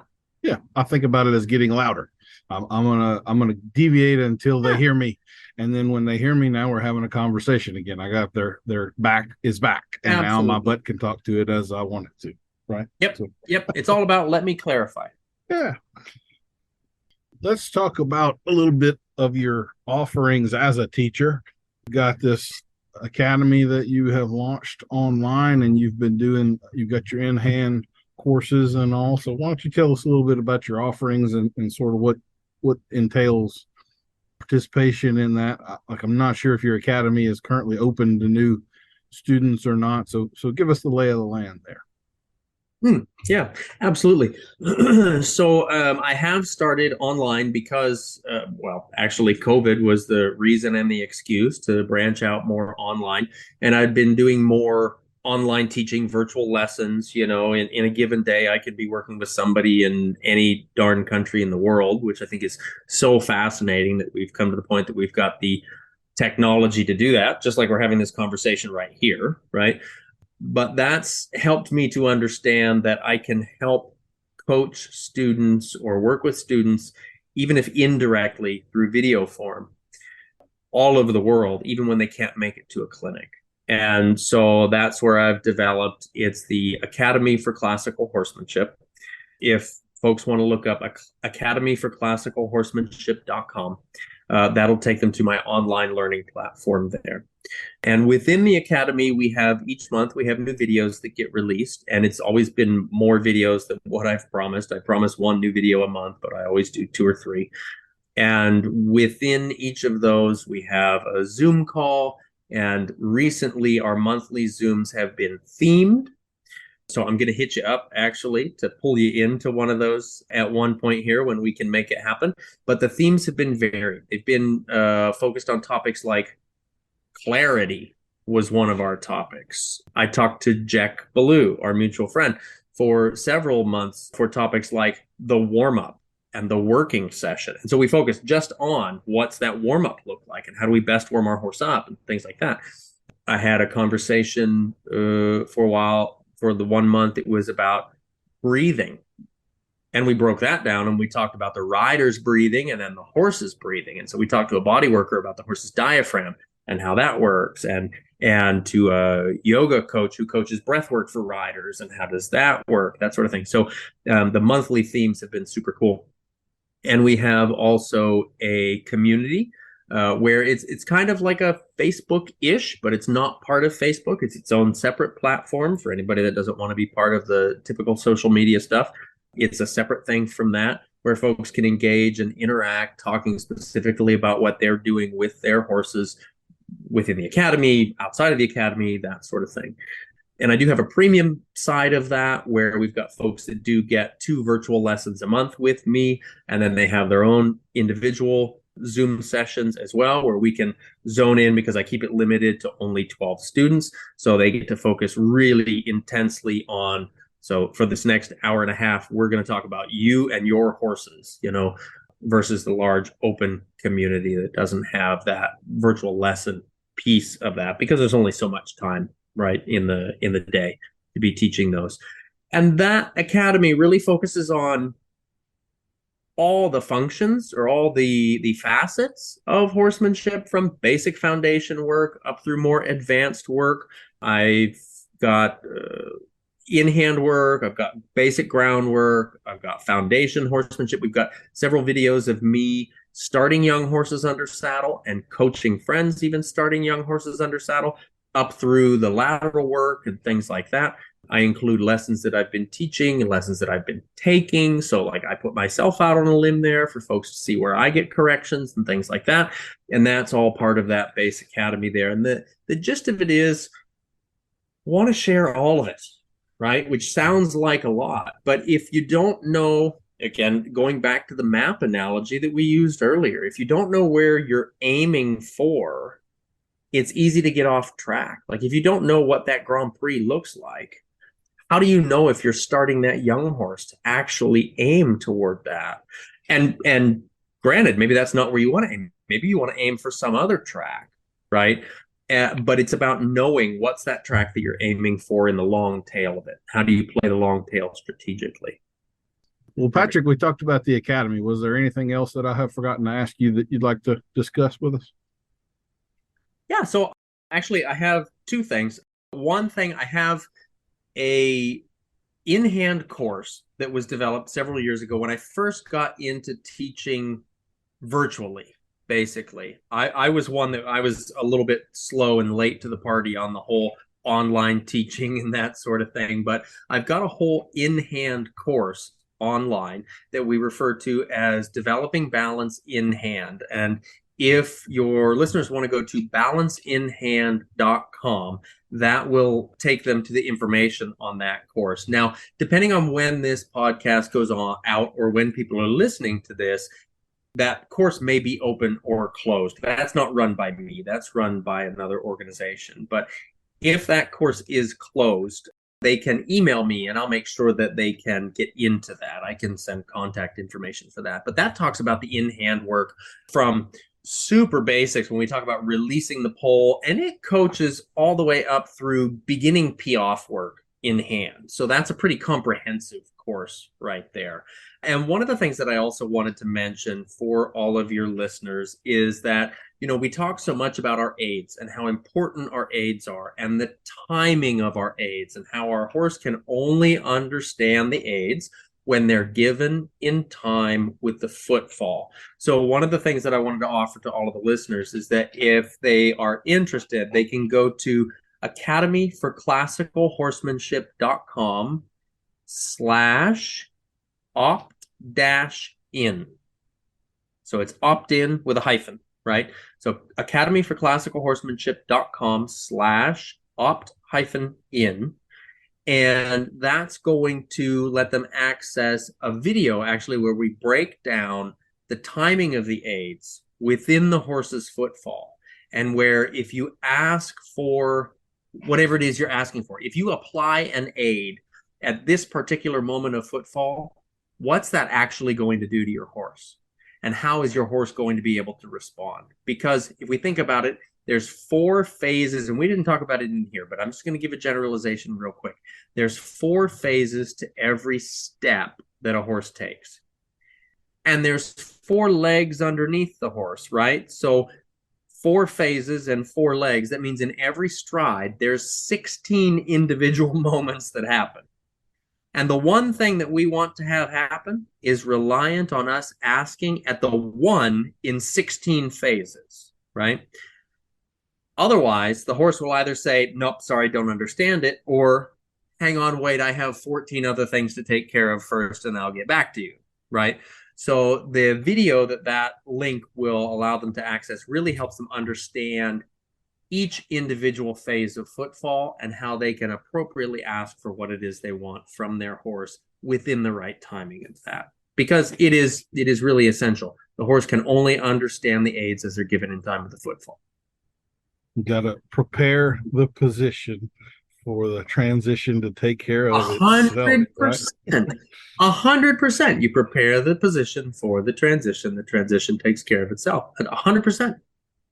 I will tell you, I'll take advantage of that, because that is the kind of thing that just searching on your own, it will take you years to figure out the footfall stuff. And it's that's a rite of passage right there. When you meet somebody that has that is at that level and you recognize it, like, they went through some hair pulling, crying, do I really want to do this with my life? Sort of fetal position in the shower with an unopened Budweiser. Yeah, it's that kind of a thing. So so Patrick can help y'all through Oh that my gosh. quickly. I think about that. I think about that all the time, right? Like, it's when I first started learning about footfall. I remember reading Ray Hunt's book and an article in the old Western Horseman. I think it was the early 90s. I read this article in Western Horseman about knowing where the horse's feet were underneath you and understanding footfall. And I spent so many years riding down a back road so that I would have a level place to see my horse's shadow while his feet were moving, so that I could see what was happening with his feet. And because I'm a man, rhythm just doesn't come naturally to me. So I had to really study hard to find out when each foot was landing and all of those things. And thank goodness I've gotten way better at teaching it since then. But that really became an obsession of mine, is to figure out what's happening and what moment and what's the next thing that's going to happen and all of those things, because it makes every bit of difference to our horses. Every bit of difference. It's the difference between things going smoothly and not, right? 100%. Absolutely. I mean, it's the difference between a left lead and a right lead when it really counts. Yep. Yeah. Well, Patrick, I can't thank you enough for coming on. I have truly enjoyed our talk here, as always. I know, folks, this was probably a pretty high level one for most of you, but I like it. So anyway, hopefully, if nothing else, maybe it motivates you to listen to it again and figure out what in the hell they were really talking about when they said this or whatever. Right. Oh, that's great. Daniel, thank you so much. This has been so much fun. I really love the opportunity to have these conversations, and you can tell I kind of get into it. It's like I super nerd out about these things. Well, and of course, we'll have all the links to everything that Patrick talked about will be in the show notes, so y'all can find all of that there and look for him down the road. I didn't think to ask you, where are you based out of, Patrick? So I'm based out of Natural Bridge, Virginia, which is just south of Lexington, Virginia, which we always refer to as the other Lexington, because folks think of Lexington, Kentucky. We say we're in the other Lexington. But yeah, Natural Bridge, Virginia. So he's got a really nice facility out there. I'm trying to make my way over there to it one of these days. And I know you're probably less on the road this year than you have been on the past, but Patrick is a road warrior. He's been out there a ton. So y'all can find him various places. And like I say, he does the virtual coaching lessons. I think you do a decent number of clinics, bringing in other clinicians like Charles DeComfy at your place and so forth too. So that's Absolutely. one of the things I really like about Patrick is he's not territorial about this kind of stuff. He's happy to help people genuinely, even if he's not the one in the spotlight at the time. And that's not a super common trait in our particular business. So hats off to you, Patrick. And again, thank you for coming on. I really appreciate it. Absolutely. Thank you, Daniel. It's been so much fun. I can't wait till next time.